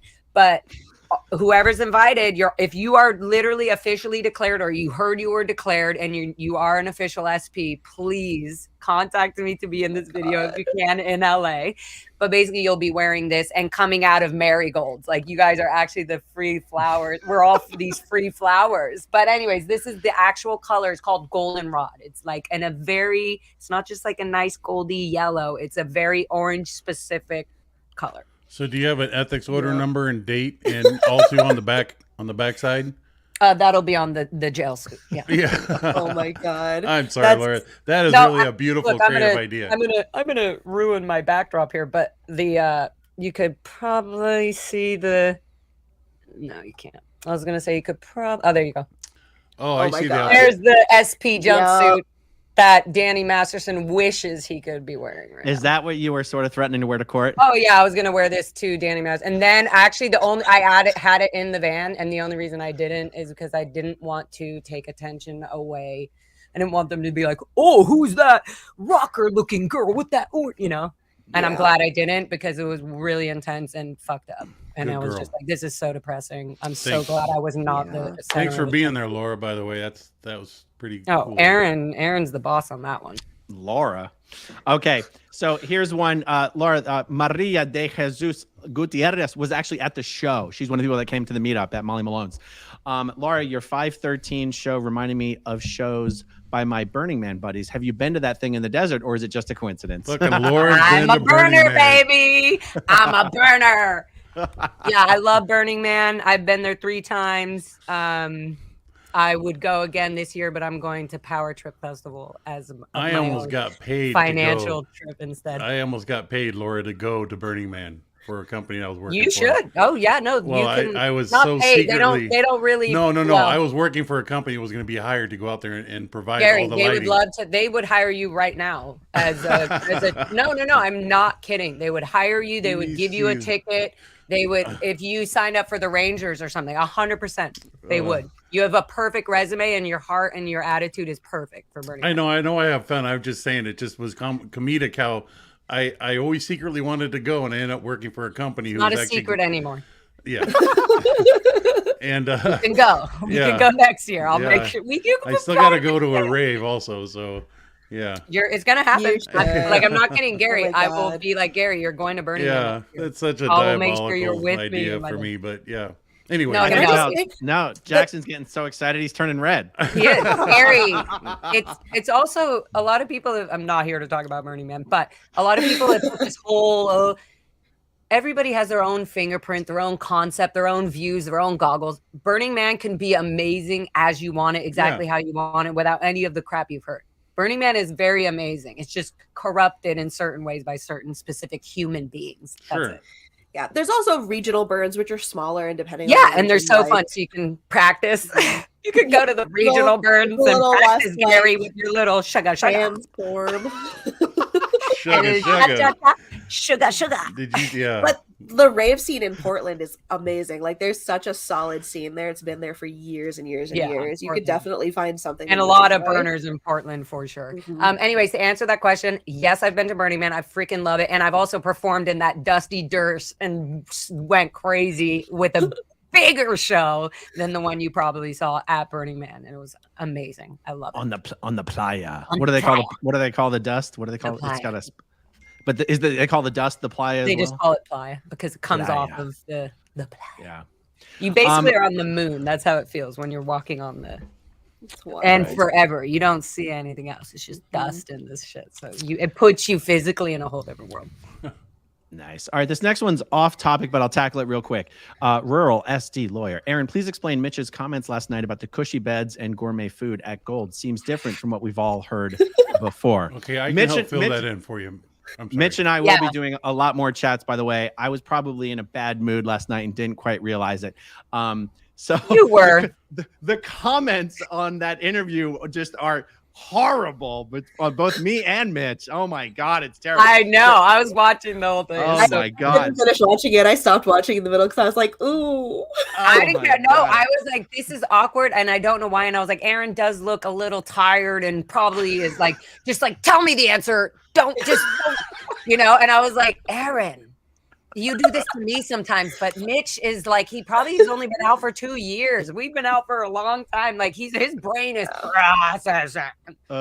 Okay, but one of the things he said was that the people at the int base have a high standard of living, but a terrible quality of life. And in defining standard of living, he mentioned gourmet food and cushy beds. Now, nobody's ever said the beds are shit. It's just that when you're not sleeping in your bed, you're sleeping in the swamp or on the golf course or whatever. But go ahead, Jackson, provide some context here. Is the food great? I don't know. I've never heard anybody talk about it. I mean, I'm not going to say it's exceptional. It's just we definitely ate good. It wasn't a series of hot dogs and, whatever. We actually had established menus that would get published, and we knew what we were going to eat ahead. We had cooks. We had a baker. There was a lot of creativity put in just with the food. And then we had our annual events. They had young int ranch cadets having a huge farm only making organic vegetables for the executives at the Gulf. Yeah, for the execs. So slave work, just saying. In terms of the comfy beds, now Mitch again is just referring to the fact that it wasn't we weren't hanging from nails sleeping and all that. It just you cannot not say that we had a good roof over our head and a nice place to rest our head. For some people, Gary. Well, and then of course, I mean, and again, that was something else I was going to add about the kids' ranches. They always got second fiddle to the meals. They got the leftovers. They got the leftovers from They Gold literally would be taken out on the bus, covered on in the van run. Hotel pans covered in aluminum foil, and they got what they get. So, but yeah, Mitch was trying to convey a concept, and that whole thing between that whole interview, Aaron, that was so raw. It couldn't have been more raw. So I loved it. I thought it told was him, fantastic. I said, look, it was so informative. It might have been awkward and weird, but there's so much to say. And it's like, okay, get to the point. Oh, he does have a point about the 2020 thing. Like, whatever. Okay. But it was very informative. And I feel like Mitch also needs to get used to it. A majority of Aaron's listeners were so advanced in their knowledge base about what Scientology and all these people Mitch was referring to was about. It was kind of peeing on, on Mitch's own parade by relating this, that he had his own experiences. So that's all. It's just an icebreaker. First time Mitch did his thing, and everybody came to eventually understand it. And Aaron, yes, you did a good job. Part of what was going on in retrospect, I think, Mitch and I have already spent a dozen hours talking on the phone with no weirdness or awkwardness or anything. And I think part of it was like a frustration that for some reason the conversation on camera was going a little differently. And I'm thinking like, what the fuck? Honestly, I'm thinking like, what the fuck? What's changed? Like, this isn't how it normally goes when we talk. So I was probably a bit frustrated. Plus maybe the camera honestly does change, makes it a little difficult. Who knows? I don't know. On Mitch's defense, it was guaranteed a realization that this is really happening. I'm really speaking out. And the people that he always didn't want to hear one time are truly hearing it now for the first time. And he's taken a lot of strength to arrive where he's at. And Aaron, you really provided a great platform for him to do it. And we're gonna have a ton more conversations. Mitch and is Aaron, you such can't a great have like guy. a perfect interview every time, okay? No. Okay. You can't be the best at this, okay? Oh, Lord, that's fabulous. Anyway, all right, Marilyn Honig from I really appreciate that, Jackson, too, and Laura, thank you so much, everybody. Okay, Marilyn Honig, Coffee, Cults, and Crafts. Your stories are also heartbreaking. Thank you for speaking out. The abuses need to stop. We will all celebrate with you the day David Miscavige goes down. Indeed. Jay says, hey, Aaron, are they bringing charges against all these abuses and child slave labor they have been committing for so many years? Well, not yet, but I do believe we will see that coming. Part of what the thing is, even the authorities don't always seem to be crystal clear on where to draw the line on protected religious activity when it comes to organizations like Scientology. Like, where exactly do you draw the line between what's protected and what's not? And that's my editorialization. It does seem that there does tend to be a question on this. And of course, Scientology has a reputation for being very litigious and vengeful. And, bureaucrats don't exactly want to spend the rest of their career taking on Scientology. But when it comes to something like when you can focus attention onto a very specific issue that the law is crystal clear on, for example, what Danny Masterson did, I think we have seen that the law will act. I do think we have states attorneys and district attorneys who are very much interested in taking action in the areas where they can. So I believe the answer to this question is they may not yet, but I think they will soon. And if more people will even just come out either on their own channels or whatever, or even just expose it in some way, whatever happened to them, then it will go faster, but it's like dominoes effect. It will literally everything we're all doing is literally helping this. And I will tell you this. I have personally been in contact with a member of a law enforcement agency in the last 72 hours who is incredibly, he shocked me how well versed he is about Scientology, anything and everything, even so much so that he knows the actual dollar value of the church's financial investments versus what's in their bank accounts. So the depth in which these folks, albeit they're not acting like you and I would assume they would, like we just witnessed an accident, we call 911 and say, please respond. This is not that type of scenario when we get aggravated by the lack of law enforcement. They are doing what they can do. Certainly not fast enough, and I've been very open about it. But I just want you guys to know that everything we say here and is talked about over the last years, from the FBI to law enforcement agencies, the information is there. Why the hell they don't act on it, I don't know. Cloak of religion and the legal system. They will. No, that's what Aaron was saying. But they will. What Aaron was saying is that it's being protected behind this religious status, which, by the way, I was as a little kid at the event clapping. Oh, yeah. Why are we clapping so hard? Something must have happened. Goes, everybody, the war is over. Right. And David Miscavige, however he said it. But that's how we felt. I felt as a kid like, oh my God, we just blew the lid off of psychiatry or something. I didn't know what it was. I just knew now our struggle is over. And that was when Scientology, quote unquote, became a religion. They became a religion. But then we had to get used to our mouths saying the Church of Scientology because we never even heard of that. And I was like, church? Isn't that a weird gained thing? Recognition as a religion as if a firefighter was certified by a seamstress. Who used to be the wife of a fire department. There is some legal thing where they do have sign up. Laura, that may have been too simple and went right over your head. Scientology was certified a religion on the same capacity as though if you were to certify a firefighter by a seamstress, as if a seamstress were to certify a firefighter as a firefighter. Scientology got away with... I got that. I was including in your joke, I was saying... If the seamstress even over your head, buddy. If the seamstress even had if the seamstress even had some legal authority to, because right now they're being protected by a religious status, which is fucking bullshit. It was literally made up. It's like Dave Miscavige is an ecclesiastical leader. Couldn't do it. Yeah, that was just a word pulled out of the dictionary. That was a word pulled out of the dictionary to make him sound good. Dave himself doesn't even know what ecclesiastical means. Applebox boy, get out of town. Yeah, so the religion thing is it is. I'm sorry, Aaron. Go ahead. Well, when it comes to these lawsuits and possible criminal action, criminal action. What's the word I'm looking for? An actual criminal case coming. Anyway, witnesses and corroborating witnesses are just as important as victims. So, in the Danny Masterson trial, there were more women raped by Danny Masterson who testified as witnesses than there were who he was actually on trial for having raped. Yeah. It's really more women testified this also happened to me than he was even charged with. Just you know what I'm saying? So when it comes to the thing about underage kids being recruited and everything, it's not just who wants to join the lawsuit as a victim or a plaintiff. It's who can also provide corroborating testimony. Yeah. Right. That it happened to them. Maybe someone's like, I don't want to, whatever.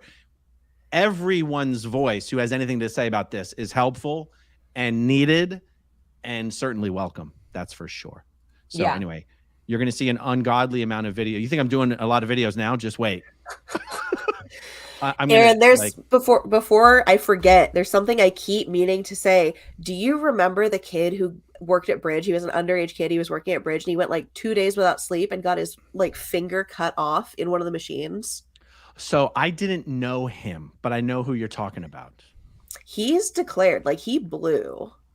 He's out there somewhere. Someone must know him.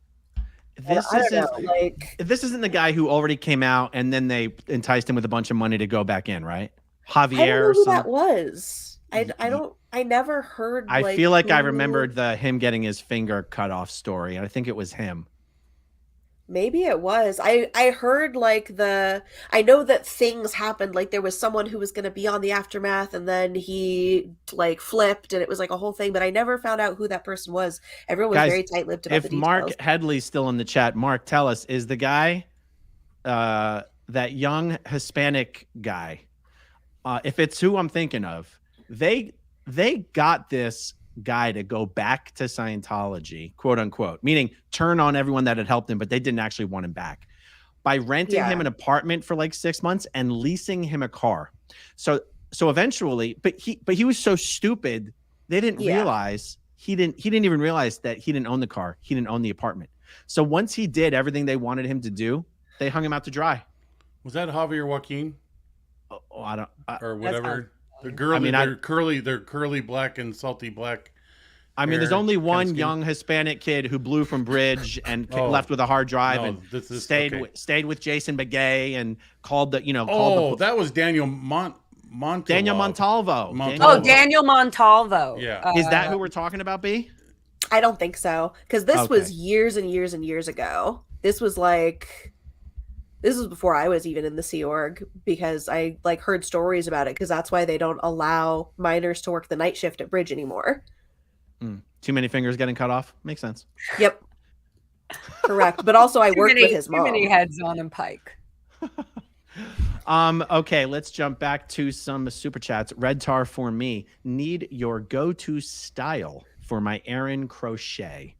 My go-to style is black button-down shirt and blue jeans. There you go. That's why I'm always wearing this. Okay, Ms. Pillow, you are all such high-functioning and good-hearted people. How do you think you're able to be such whole beings despite this Scientology abuse as young folks? Well, first of all, we love each other. We really love each other too much. So there's a deep bond that really brings a good quality of us out. I'll tell you that. Also, it is a really interesting thing, just real quick, Laura, that this question comes up all the time. I don't think that we're whole, though. I think that we're still I'm not whole. I'm not whole. I'm not. Yeah.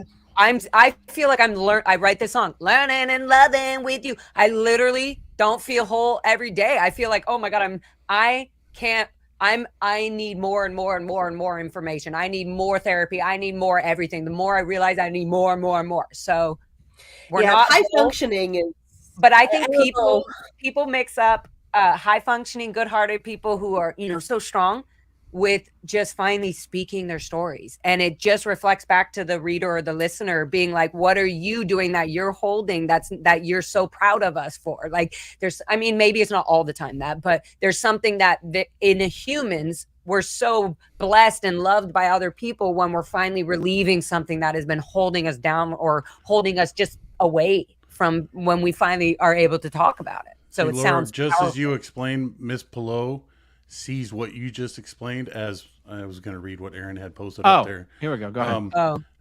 What you just explained is a perception that is received by our listeners that it's not even an appearance. It's just they see us as whole people, whole beings. I mean, in a way, it kind of when you do leave, it's psychotic because you also see society as their own cult. So you feel very like, oh, I can't get trapped in this. You're able to hear bigger ideas. You're able to hear ideas that a lot of political people don't want to hear. You're able to hear things literally that Republicans and Democrats talk about, and you can hear it all because somebody isn't like one-sided. Like that, for me, that's how I feel. Yeah, I mean, I will say my first couple years out, spite got me through, and it was spite of there is a cult that actively wants me to be unhappy. There is a cult out there that like there are specific people that I could name by their names, that if I lie in bed all day and cry and I'm sad, like if they knew that, they would be super stoked, and I hate them, so I'm not going to do that. I have a lot of like, friends who have not, like, when they go to the suicidal side, they literally are like, nope. Like the one thing that's not, now they're so much stronger. I've actually 3 friends who have said this to me. They were like, I am not going to let Scientology win. They would love for me to kill myself. And that's gotten them out of it. So yeah, like I'm doing much better now. I'm like, what, 5 years out or something like that. But my first couple of years, I was very like, I would never have been up there in 5 years. Nope. I was still trying to somehow make it okay that my parents were going to be the executives and I was just going to be this crazy little rock star off to the side.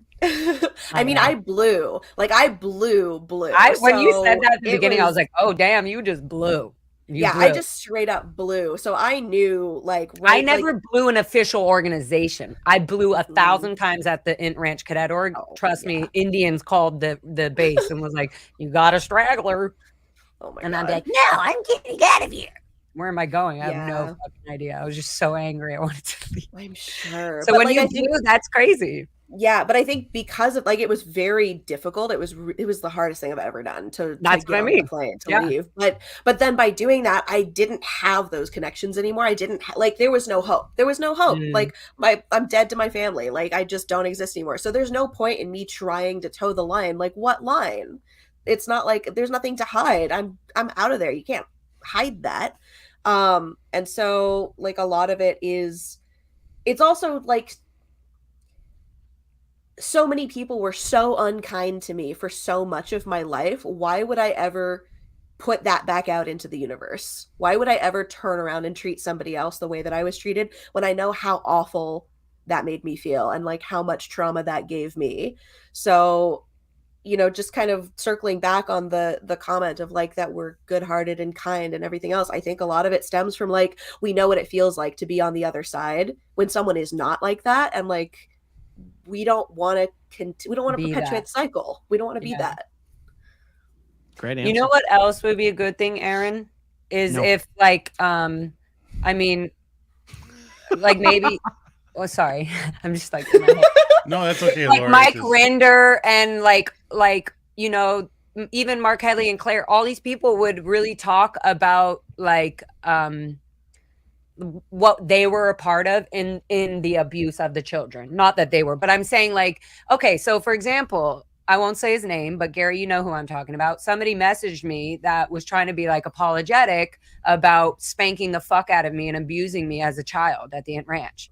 And he was one of the adults and the teachers, but he also was a younger adult that like later Gary helped me realize that he was put there even when he was a child and was put there specifically to separate him from his soon to be declared SP parents. And then he got involved as being like a tough guy, but he's old enough to like sort of be a tough guy, but he's too young to not, you know, so it was like to be at Gold, and David Miscavige himself was trying to keep him separate. But so this person ended up like really abusing a lot of the kids and in physical ways, like spanking them and like bare butt spankings, an 18, 19-year-old man, like bend over more. Like, so it's really hard to like hear this apology, right? So he sends me a message and an apology. Again, I'm not saying who it is because I also want this person. It's not that I'm not here to like help heal whoever's also done bad things and give them sort of like, you know, I forgive you. I want to do that, but as real and as thick as I am, I don't believe you get the forgiveness if you aren't openly talking about what you did to children and what you thought was an okay thing to do. And I'm not just talking about this person's, but that was amazing that he even messaged me and whatever. I'll deal that on my own time. But it's more like, Mike Rinder, how many times were you allowed to see your son at the Int Ranch? What, like, let's talk about the kids. Let's talk about how the psychological, the one thing that every human on this earth is really connected to, if they have it, is family. So they manipulated that with themselves and then their kids. So it really would be nice and healing for people who are maybe thinking about leaving or talking out and they have left, the kids specifically of any kind of Sea Org, Scientology, cadet org, recruitment, whatever, is if the elderly people who have left really focus on this and say what they did and what their responsibilities were and what they physically did and what they didn't do or who they held back from seeing at certain times, their parents or whoever. That's would make me feel a lot better about forgiving elderly men who were in this as adults. Some, yes, raised in it and then were adults. But if you're coming as an apology or anything to us, if you've done something sexually abusive, mentally, you physically spanked us, dragged us, fucking fucked us over, whatever you did, the only way we're going to be okay with you is if you say it all. That's the one tell-all I have not heard anybody do. Any of the adults associated with the cadet orgs naming names. Like, what the fuck? Aaron, Do it. I just want to give an example, Aaron, that what Laura was just referencing, this individual. I for months. I mean, Laura told me about this at one time. I don't know how long ago. I know who we're talking about. Just so you know. And you know how long it took me to even figure out the right things to say to help that individual be able. I'm actually. I did not know you got an email. That just floors me. That's me. like, you're talking to. You actually got on Facebook. You actually got a communication, which is incredibly fabulous. A week ago, and I've not responded to it. And that's okay. Whatever. I'm just saying. This is a significant thing on both sides, but oh my gosh, as traumatic as I know this is, I'd always promised myself to figure out how to do something sometime to get you two together, to hash it out. And because you both are so deserving of your own side. It's hard for me to hear that from about him. I'm sorry. I love you, Gary, but he hasn't done what you have done. You know, I this understand. is again at the beginning of this. I said, Gary, you have no idea how much pockets you filled on how much trauma and continuous things I was doing because even one or two things here weren't just told to me. Oh, this is what was happened.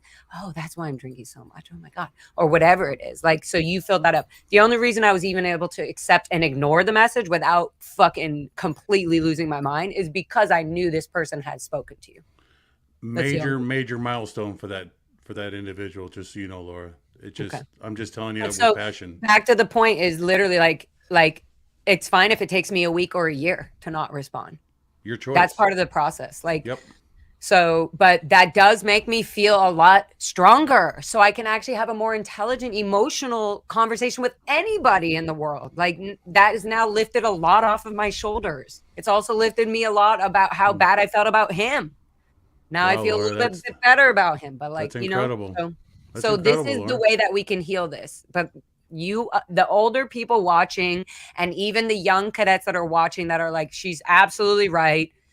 You got to just say something. Even if you, again, send me a letter, just say something, sign with your initials, whatever it is, anything you can do at this moment, at your pace, at your flow, please send it. Let us know. Let us know the details. Let Aaron know, let Gary, whatever. Let somebody know that's in the SPTV community just so it's out there. It's for the record. Would you believe me, Laura, if as a middleman in this, that there's good reason to believe there's goodness on that side? 100%. Okay, good. Yeah. Gary, I know your heart, Gary. I'm just speaking on behalf. No, 100%. I mean, okay. I think the overall point here is more just apology without accountability is only halfway there. You know, and it's somebody really said something the other day. They said, oh fuck, what was it? Action. There was something. My intention is that I'm sorry. But there's something about. There's an intention and then really doing something that shows this was so fucked up. This isn't, so do the, I forget what it said, but I'll including intention as part of the communication is only a halfway effort. So, yeah, exactly. So it's no, I'm not here to be your therapist for the shit you feel bad that I'm not forgiving you for. Yeah. You have to make me see and feel that you have completely changed this. Impact. That's the word. Impact. Is your intention. There you go, baby. Okay. Whew, lots going Oh, on. man. No, Jesus Christ, no, nothing to apologize. Monday for. night chaos hour. No, this is a good one. This is a SPTV. great. This has been a great SPTV episode. All right, let's see. Jeff Hawkins says, Laura, Phil, and Diane worked for me on the very successful Dianetics campaign in the 1980s. They were good friends. Would love to talk with you about your folks. Please. There you Jeff go. can fill in a lot more than I could because he was up there working with them. So I wasn't even born. Sorry, I'm reading. I'm like, oh, 19. I wasn't even born. Well, that's This even is the pre- part of the jewel This is that what Jeff I want. has. This is That's what I right. want. I want any, like, if I could reverse my camera, I have this huge ballet picture of my mother when she was, I don't know, my age, maybe. I mean, not now, but when I got it. So she was like 23 or 24 before she joined Scientology. And she's this epic, amazing. And I'm like, I want to know anybody's input on Diane or the Anderson family. I also have an uncle who passed away. Maybe one of you guys know him. Maybe you know him, B. He was the senior has at the he was senior has int, Paul Anderson. I was never at ILO. I was never up there. Okay. And I think he may have Paul passed Anderson before my just passed time. away recently. I think like within the last 5 years. Okay. From cancer, which could have, anyways. But yeah, and Yeah. he's my dad's brother. So You need to have a phone call with good old Jefferson, Laura. I Yeah. think that would yeah. that'd be a That good- would good be phone call. crazy. Yes, Jeffrey. I would definitely like to know where my parents' minds were in these years. To be continued on that one. Pat Shore, this is for Laura and B. 1, when did you each leave? And 2, this is for B. How'd you find out about the Aftermath Foundation? And 3, damn it, I forgot what was in my head. I've been there. God, we're all so familiar in so many ways. That's amazing. Right. So I left in October of 2018, like right before, about a week before Halloween of 2018. And I found out about the Aftermath Foundation through Chris Shelton, who I have known Chris Shelton since I was like a teenager. I've known him for years. He was already in the Sea Org when I went and joined staff at Valley Org, and he would like get sent out on like projects and stuff to the org when I was the has there. So I knew he was declared through a lot of shenanigans. I found out he was going to get declared before almost anybody else knew he was going to get declared. So when I left and I ended up in Minneapolis, I was like literally the only person I know who might be in Minneapolis is Chris Shelton. And I reached out to him on Reddit, and he hooked me up with the Aftermath. Awesome. And me, I also want to say your little cute dog on your, they had also a husky, Aaron, on the photo. But anyways, and it was cute because Foxy just came up and I was like, oh yeah, see? Oh. Isn't that cute? Foxy lady, the ultimate SP. Go away, I'm talking. We're in an auditing session right now. I got declared, and I found that out because my brother was having like a panic attack almost and called me, and he was in Texas at the time, and he was told to have a special lunch at the org, and he needed to be there no matter what.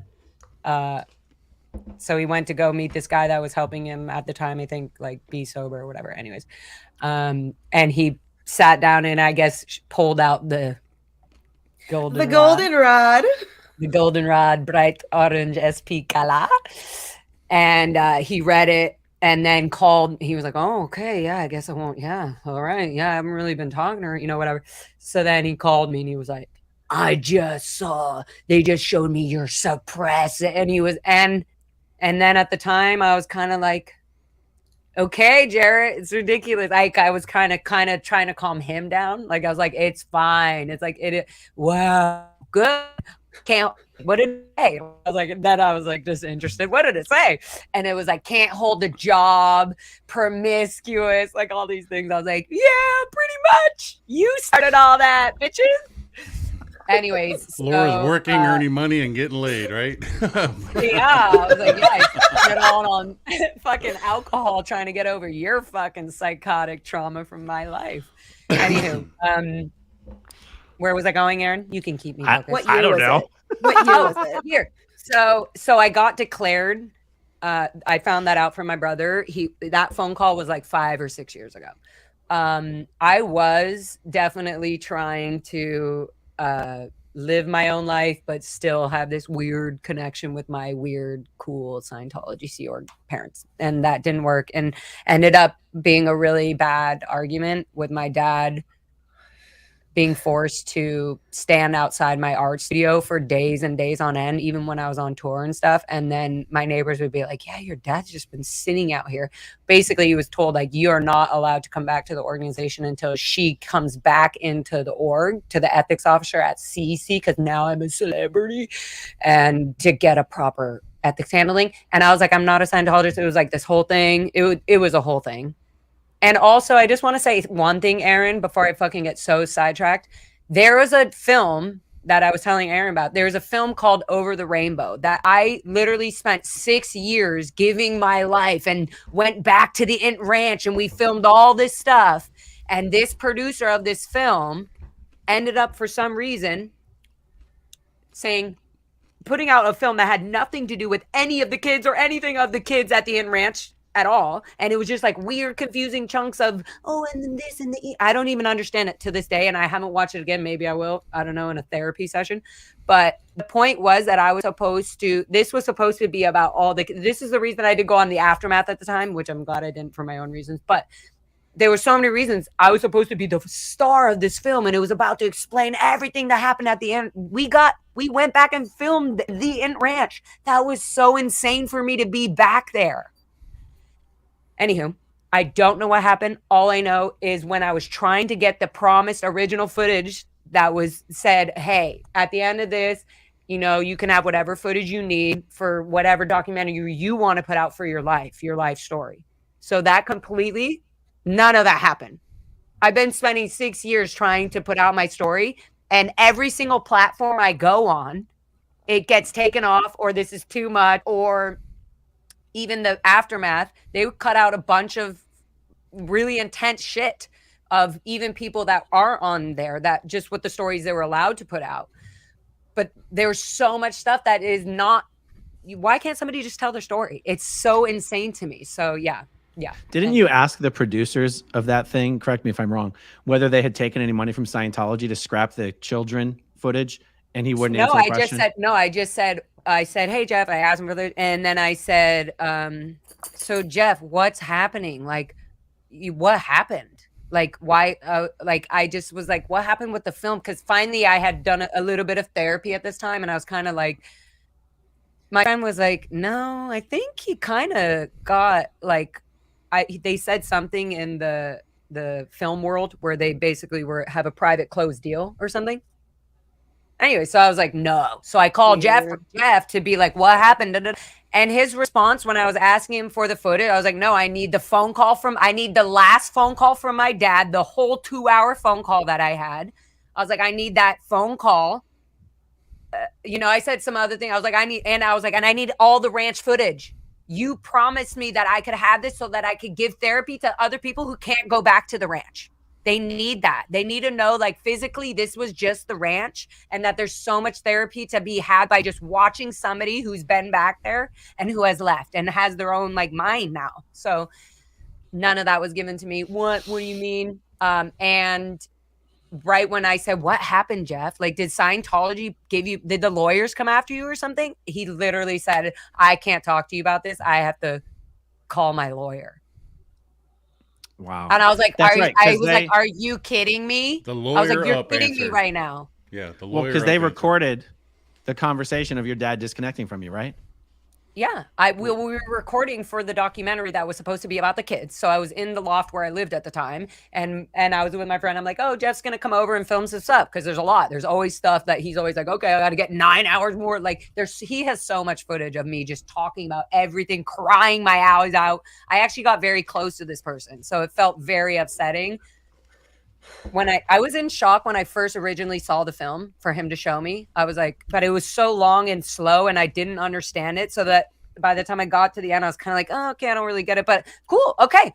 I can't wait to get that footage from you. Cause I can't wait to do my own shit. Cause this is not anything like I thought I agreed to. That was how I left it. So then a year or two later, when I was finally getting the stuff together to do this, that's what he said. Is I Well, I Laura, have- just so you know, shit on YouTube does not fall on the editing room floor. oh no, I know, and I also know, and I like that, Gary. I also know that like there are certain rules that YouTube follows by. Also, with Aaron being my little dummy, but also being like, okay, what is he saying? He's waiting 20 minutes before he starts to talk about the deep shit. So like, good. If that's how we have to do it, then that's how we have to do it. I just think that one of the most amazing things about, I guess I'll just keep calling it the SPTV phenomena, is that no longer do any of us need to rely on other people to edit and curate and pick and choose which stories get to be told. That's out the window. Out the window. Doesn't exist anymore. Isn't that just fabulous, Dave? Don't you just loving it? Suck it, Dave. How about Suck that? Suck it. Where every day is a good day for Dave to suck it. How about that? Okay. Ken wants to know, is Jackson a Blue Oyster Cult fan? Oh, hell yeah. Oh, my God. Soft White Underbelly was their early name. BOC. And the name they used for secret club shows in the 70s and the 80s. That's incredible. That's a man who knows his music. Wow. Yeah. That's awesome. Pretty cool. Yeah. BOC. Let's see. Destiny Salazar. The SPTV family is here to support all the exes who are ready to share their stories and those that aren't. Much love to all on the panel tonight. Thank you for being here. That's very nice. You're welcome. Very nice. Denver Stevo, inviting all four of you and everyone in the chat to join Clearwater Chad and the SPTV Never Ends for the Chatathon to end all Chatathons. Up all night for the love of Mike at Chad's, Maryland's, and Stevo's places. Well, that's very nice. Thank you. Is that going on now? No, I think it's going to go on when we're done in about 10 or so minutes. Oh, okay. I was Nice. trying to remember a date like the 28th or something like that. But okay. Yeah. Great. Well, maybe. I don't know. Today's the 26th, but we'll see. Okay. JK in Toronto says, one of the saddest things about this cult is that it's filled with people that want to do good work and really are good people that are being taken advantage of. Yep. Yeah, That's 100%. very There's true. there's so many people I could name that I'm just like waiting on the edge of my seat for what, like, please come out, please get out, because I want to be friends with you again. Like, there are so many people who are just like stuck in these horrible circumstances. There's definitely people who I'm like, you can not come out, you can stay away from me, but but there's a lot of people who are really lovely people who are just like so brainwashed. Yeah. I mean, the only person I've ever named is Ben Monahan. If I see that guy on the street, I don't care how many years have transpired. I'm going to knock that guy out the moment I see him. I don't care if he's in Scientology or out of Scientology. Ben Monahan is I guess that's all I'll say.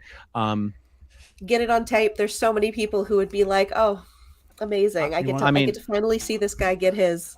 Oh, yeah. And while we're talking about legal shit, any underage girls who were sexually harassed or assaulted by Ben Monahan while they were on the EPF and he was their EPF IC, hit me up at growingupinscientology@gmail.com because that guy is a real piece of shit. Yeah.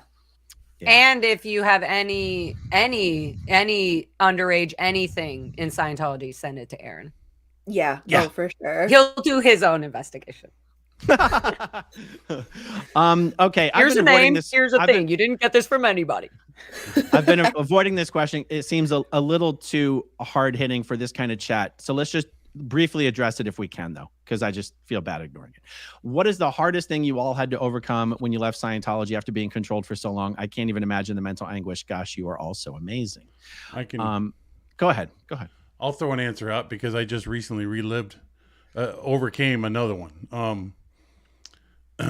As some of you may know, and I know Laura knows, you don't, and Aaron definitely does, but being a Sea Org member, I was able to fulfill a lifelong goal of being a firefighter. I did it as a volunteer, but nonetheless, I did it as a firefighter. From that grew a lot of friendships. And intermingling with them as an INT-based staff member out there in Gilman Hot Springs, there was this underlying story that we were weird. We were a porn-making company.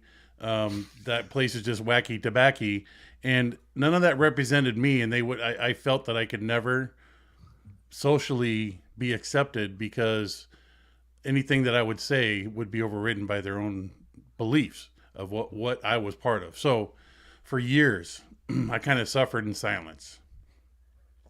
These videos here, the aftermath, brought my firefighter buds out of the woodwork.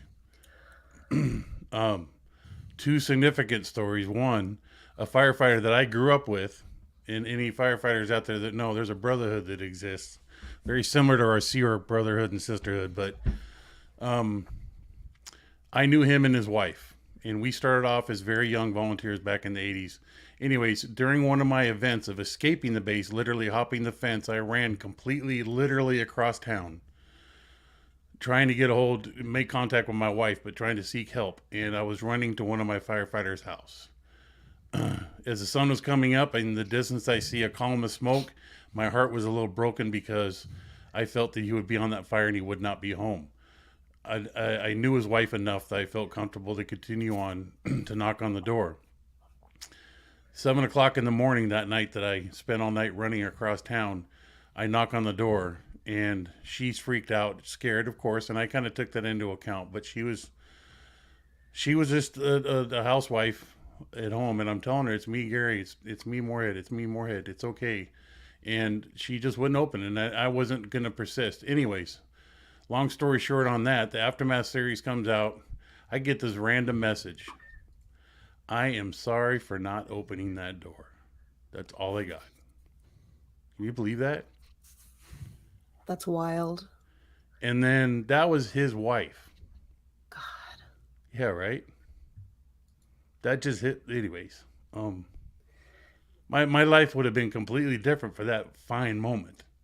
But her husband, he and I just recently reconnected. This guy meant the world to me. Anyways, I just cast it off thinking that I did something to upset our relationship. And it was through another firefighter. He was like, dude, Moorhead wants to talk to you. And he's like, oh my God, Moorhead. And, dude, we were like two brothers in love again. We talked for hours. And, anyways, he told me about that day that he felt bad. He wished I kicked the door in to his home. Anyways, that was his statement to me, that he wished that I kicked his fucking door into his own home.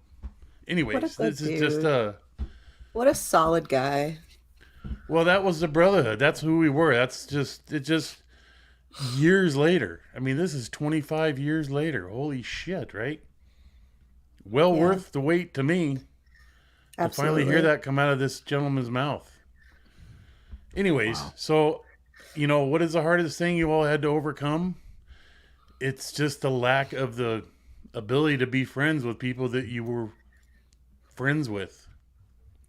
And because of Scientology, you hide in the shadows. I don't know why I just hid in the shadows. There was firefighters networking with each other. It's like, hey, dude, I saw Moorhead on this video. Check it out. Here's the link. Oh my God, there's Moorhead. Hey, ring, ring, ring. Hey, Moorhead. This is like a little bit of a little internal wildfire that got set off. And I'm like, I don't know what to say to that. It just was very humbling. So, I didn't mean to divert you all off your own pending stories to be told with this. But that was a moment for me. That's a great story. That's incredible. Years later. Yeah, I don't know. I can't follow that. I was going to say grocery shopping. Well, see, that's totally different. Way other end of the spectrum there. Like, there's so much food. How do you choose? And in the meantime, I had a wicked ass time in the fire service. There's firefighters that are known to be white clouds and black clouds. Firefighters you go hang out with, you had an operator. I was an engineer. My crew would ride with me. We got the shit. We got calls. We got incidents. There was other guys that for some reason never saw a call. So I got to stick my fingers in the goo and put the wet stuff on the red stuff. And I had a grand old time for 20 solid years. That's awesome. Yeah. That is awesome. Yeah. All right, let's jump on to the next one here. Do all of you think if these lawsuits actually go through and the high officials get arrested, do you think the rest of the members will run? Scientology's been losing members steadily and consistently for over 30 years now. So I think these things simply accelerate. I do think these things accelerate the process. I don't necessarily know that there's some huge inflection point. I think Miscavige keeps creating his own new inflection points whenever he does these new fucking training evolutions and cancels all the certificates of everyone that came previously and declares that, like, I think we are going to see a continuation of the process that's already been happening for 30 years. I don't think the whole house of cards falls down once the first lawsuit, goes our way, if you know what I mean. Yeah. And I also wouldn't imagine like somebody like my mother who's so brainwashed or something, like running. I don't see them running. They definitely are going to have a lot of deprogramming to do on their own because they're not going to listen to anybody else. And half of them will probably be like, Scientology's still great, but Miscavige screwed it all up and we have to build it from scratch and we'll create an offshoot Church of Scientology and all that kind of shit. I mean, there's already a lot of former Scientologists who are still, believe in Scientology. I think you'll see more of that, actually. If there was a sudden collapse, I think you would see a lot of independent Scientology, actually. Oh, for sure. Yeah, I think there's probably people who are in like how Aaron and I were in, where like you're in but like some of it, some of it's bullshit. Like some of like it doesn't totally make sense. We're just not going to think about it too hard because then you lose your family. There's people like that'll come running out. But they're the people who are like really, really the true believers who really like straight up are like, yeah, this is it. This is the thing. They're going to be in whether Miscavige is there or not. Yeah. All right. Selena Michelle says, love my SPTV. Smash that like button. We got 2,200 people watching live right now. Please do us a favor, guys, and hit that like button. It does actually help, believe it or not. Okay. Busy Ditch AZ. How can locals near the Delphian school help if kids want to blow? Why do so many former Scientologists live around that school? It's creepy up on that hill. Unfortunately, it's a very shitty town out there, I gotta say. It really is. It's kind of redefines white trash. So it's not necessarily a appealing environment. But also I don't think people are blowing because it's not appealing. I think they're wanting to blow because they don't like L. Ron Hubbard technology being forced into their brain. And my answer would be contact the authorities. Do not get involved in issues between kids and their parents on your own. Contact the authorities and just deal with it properly. Did I say authorities? Because honestly, I'm not advocating for anyone to try to remove children from the whoever is genuinely has custody of them. Also, the Delphian School is not the Sea Organization. The Delphian School is not a Church of Scientology. It has its own problems, but let's not confuse the Delphi School with the Int Ranch or something like that. They're not even... Right. Very different. The Delphian School is a very expensive private school for rich Scientology kids. That's a different situation. Yeah. In case there was any listeners out there in Sheridan, Oregon, I really did not mean to take a big old poop on your town. I'm just... I apologize. He's like, it's not my fault your town sucks. Get your shit together. Just get it together, Sheridan. Okay. Joni Cummings says, I'm glad to see so many beautiful people speaking out about Scientology. I hope the Jane Does get justice in the lawsuit. Sending love to all of you. That's actually a completely different lawsuit. That's totally different than the one we've even spoken about tonight. Yeah. Good. Yep. Okay. Lonesome Squirrel, a.k.a. CO Bilf. COB is from Philly. The Philly Spring Training Facility is in Clearwater. Is the Philly Fanatic a Markabian? Quite possibly. That would explain some things. Dude, Gritty. That guy totally gets it, man. I love that. Amber Vanass. I was in the 90s when I was in the cadet org. I was with Brendan Ty, Noel Doe, Zach, Anna Dixon. What is this? Noel. It's Noel Doe. It's Noel's, not Noel. If he was talking about, wasn't there a Noel something? I don't know about, but I do know Brendan Ty. And Brendan Ty is the brother of Natalie Moniz, I think her last name is, who was my guardian at the flag land race when I got there from the Int Ranch. And Brendan Ty is out of the Sea Org now and declared and everything, I believe. Yeah, I think it's Noel, Zach, Anna, and Dixon. Anna Dixon is a person. That name sounds familiar, but that's a pack ranch cadet, I think. Got it. But cool, go. Amber. Little Diana 90s B- baby. Diana B says the content of Jackson at Burning Man is a must. Alicia Medley says, I'm in love with Laura. Her energy is infectious. I cannot imagine Nora and Laura together. Hashtag Team Mike. Oh, that would be a lot of fun. Yeah. Dave Bowen says, dude, Laura's music is seriously good. Yeah. I love that. I write it all. And honestly, a lot of my music, I don't think, other than maybe the last 2 recent music videos I posted, everything else literally is all about Scientology. It was messages to my mother. It was, now that I'm in this world, I'm learning and loving. It was just like therapy to myself that I was able to express to other people. Yeah, baby.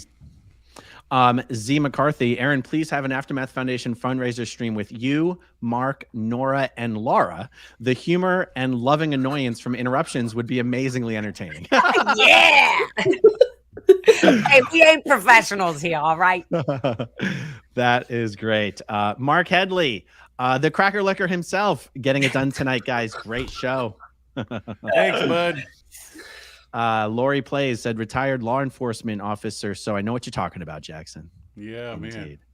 Man. And looks like this is actually the last one that we have here. Selena Michelle. Laura, can you tell us about your animals? Is that Fox an Alaskan lady. Malamute? I've got Foxy Lady. I've got a doggy and 2 cats. Baby and Bubs, I rescued. She's literally just, look, Foxy, come here. Is that an Alaskan Malamute or a Siberian Foxy, Husky? come here. The whole internet wants to say hi to you. Come up. She's like, What breed is Foxy? I just got her freaking breed results from Embark, who I'm a fan of the Asher House on Instagram. Wow, totally dropping dumb names, but I love it. And I saw him go, oh, do you want to find the breed of your animal? Blah, blah, blah. Here's 40% off. So then I did it. And then I just found out the results today. Anyways, but what I do want to say is that I rescued her 2 years ago when I was bringing my tour van to the mechanic, and she was tied up like with 5 leash like knots that she had already chewed through. And the guy was stressed and was trying to like, oh yeah, I'm dealing with my sister. She's schizophrenic. And it was like a whole thing. And she was completely untaken care of. And now she's this beautiful angel. And this one, Bubs. Hi, Bubbies. Hi. That's Bubs. That's Bubs, and she has a sister named Baby, who's an orange tabby. They're actual sisters that I adopted from my musician friends at the time, who were drumming and playing bass and guitar with me. They were like, oh, we just stayed up all night rescuing these cats from the dumpster downtown with all the... They don't sound like this. They have all these...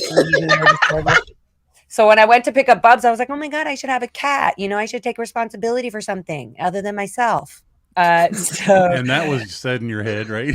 Literally. I heard my mom going, stop being so selfish and take care of something else. I adopted them both. So Baby and Bubs, those are their names. And I actually had them longer than Foxy. I've had them for 2.5 years and Foxy for a year. And she's... So what was the results for Foxy?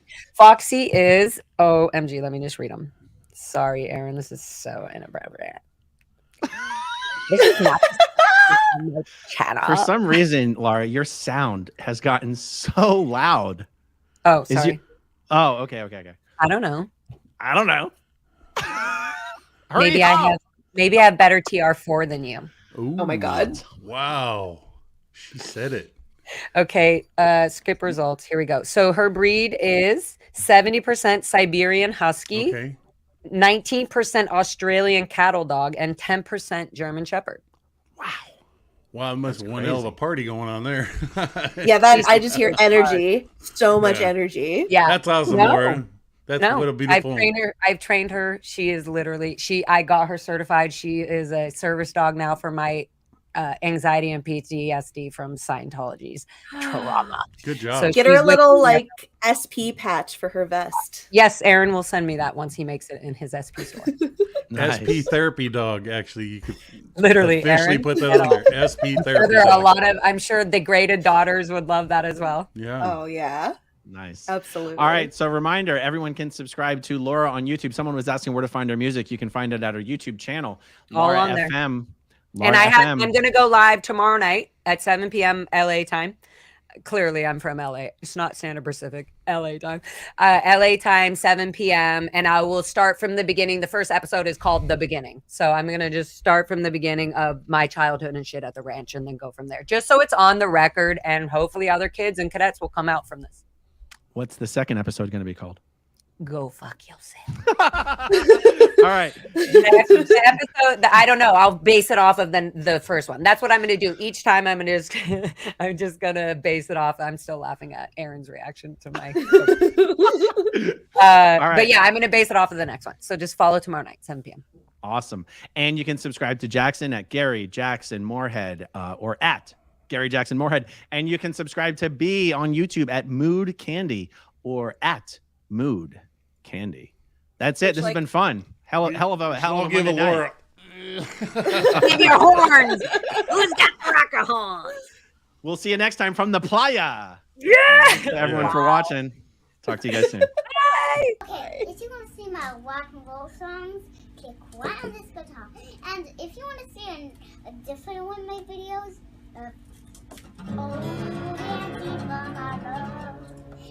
then you could click right inside here. If you have subscribed or not, subscribe.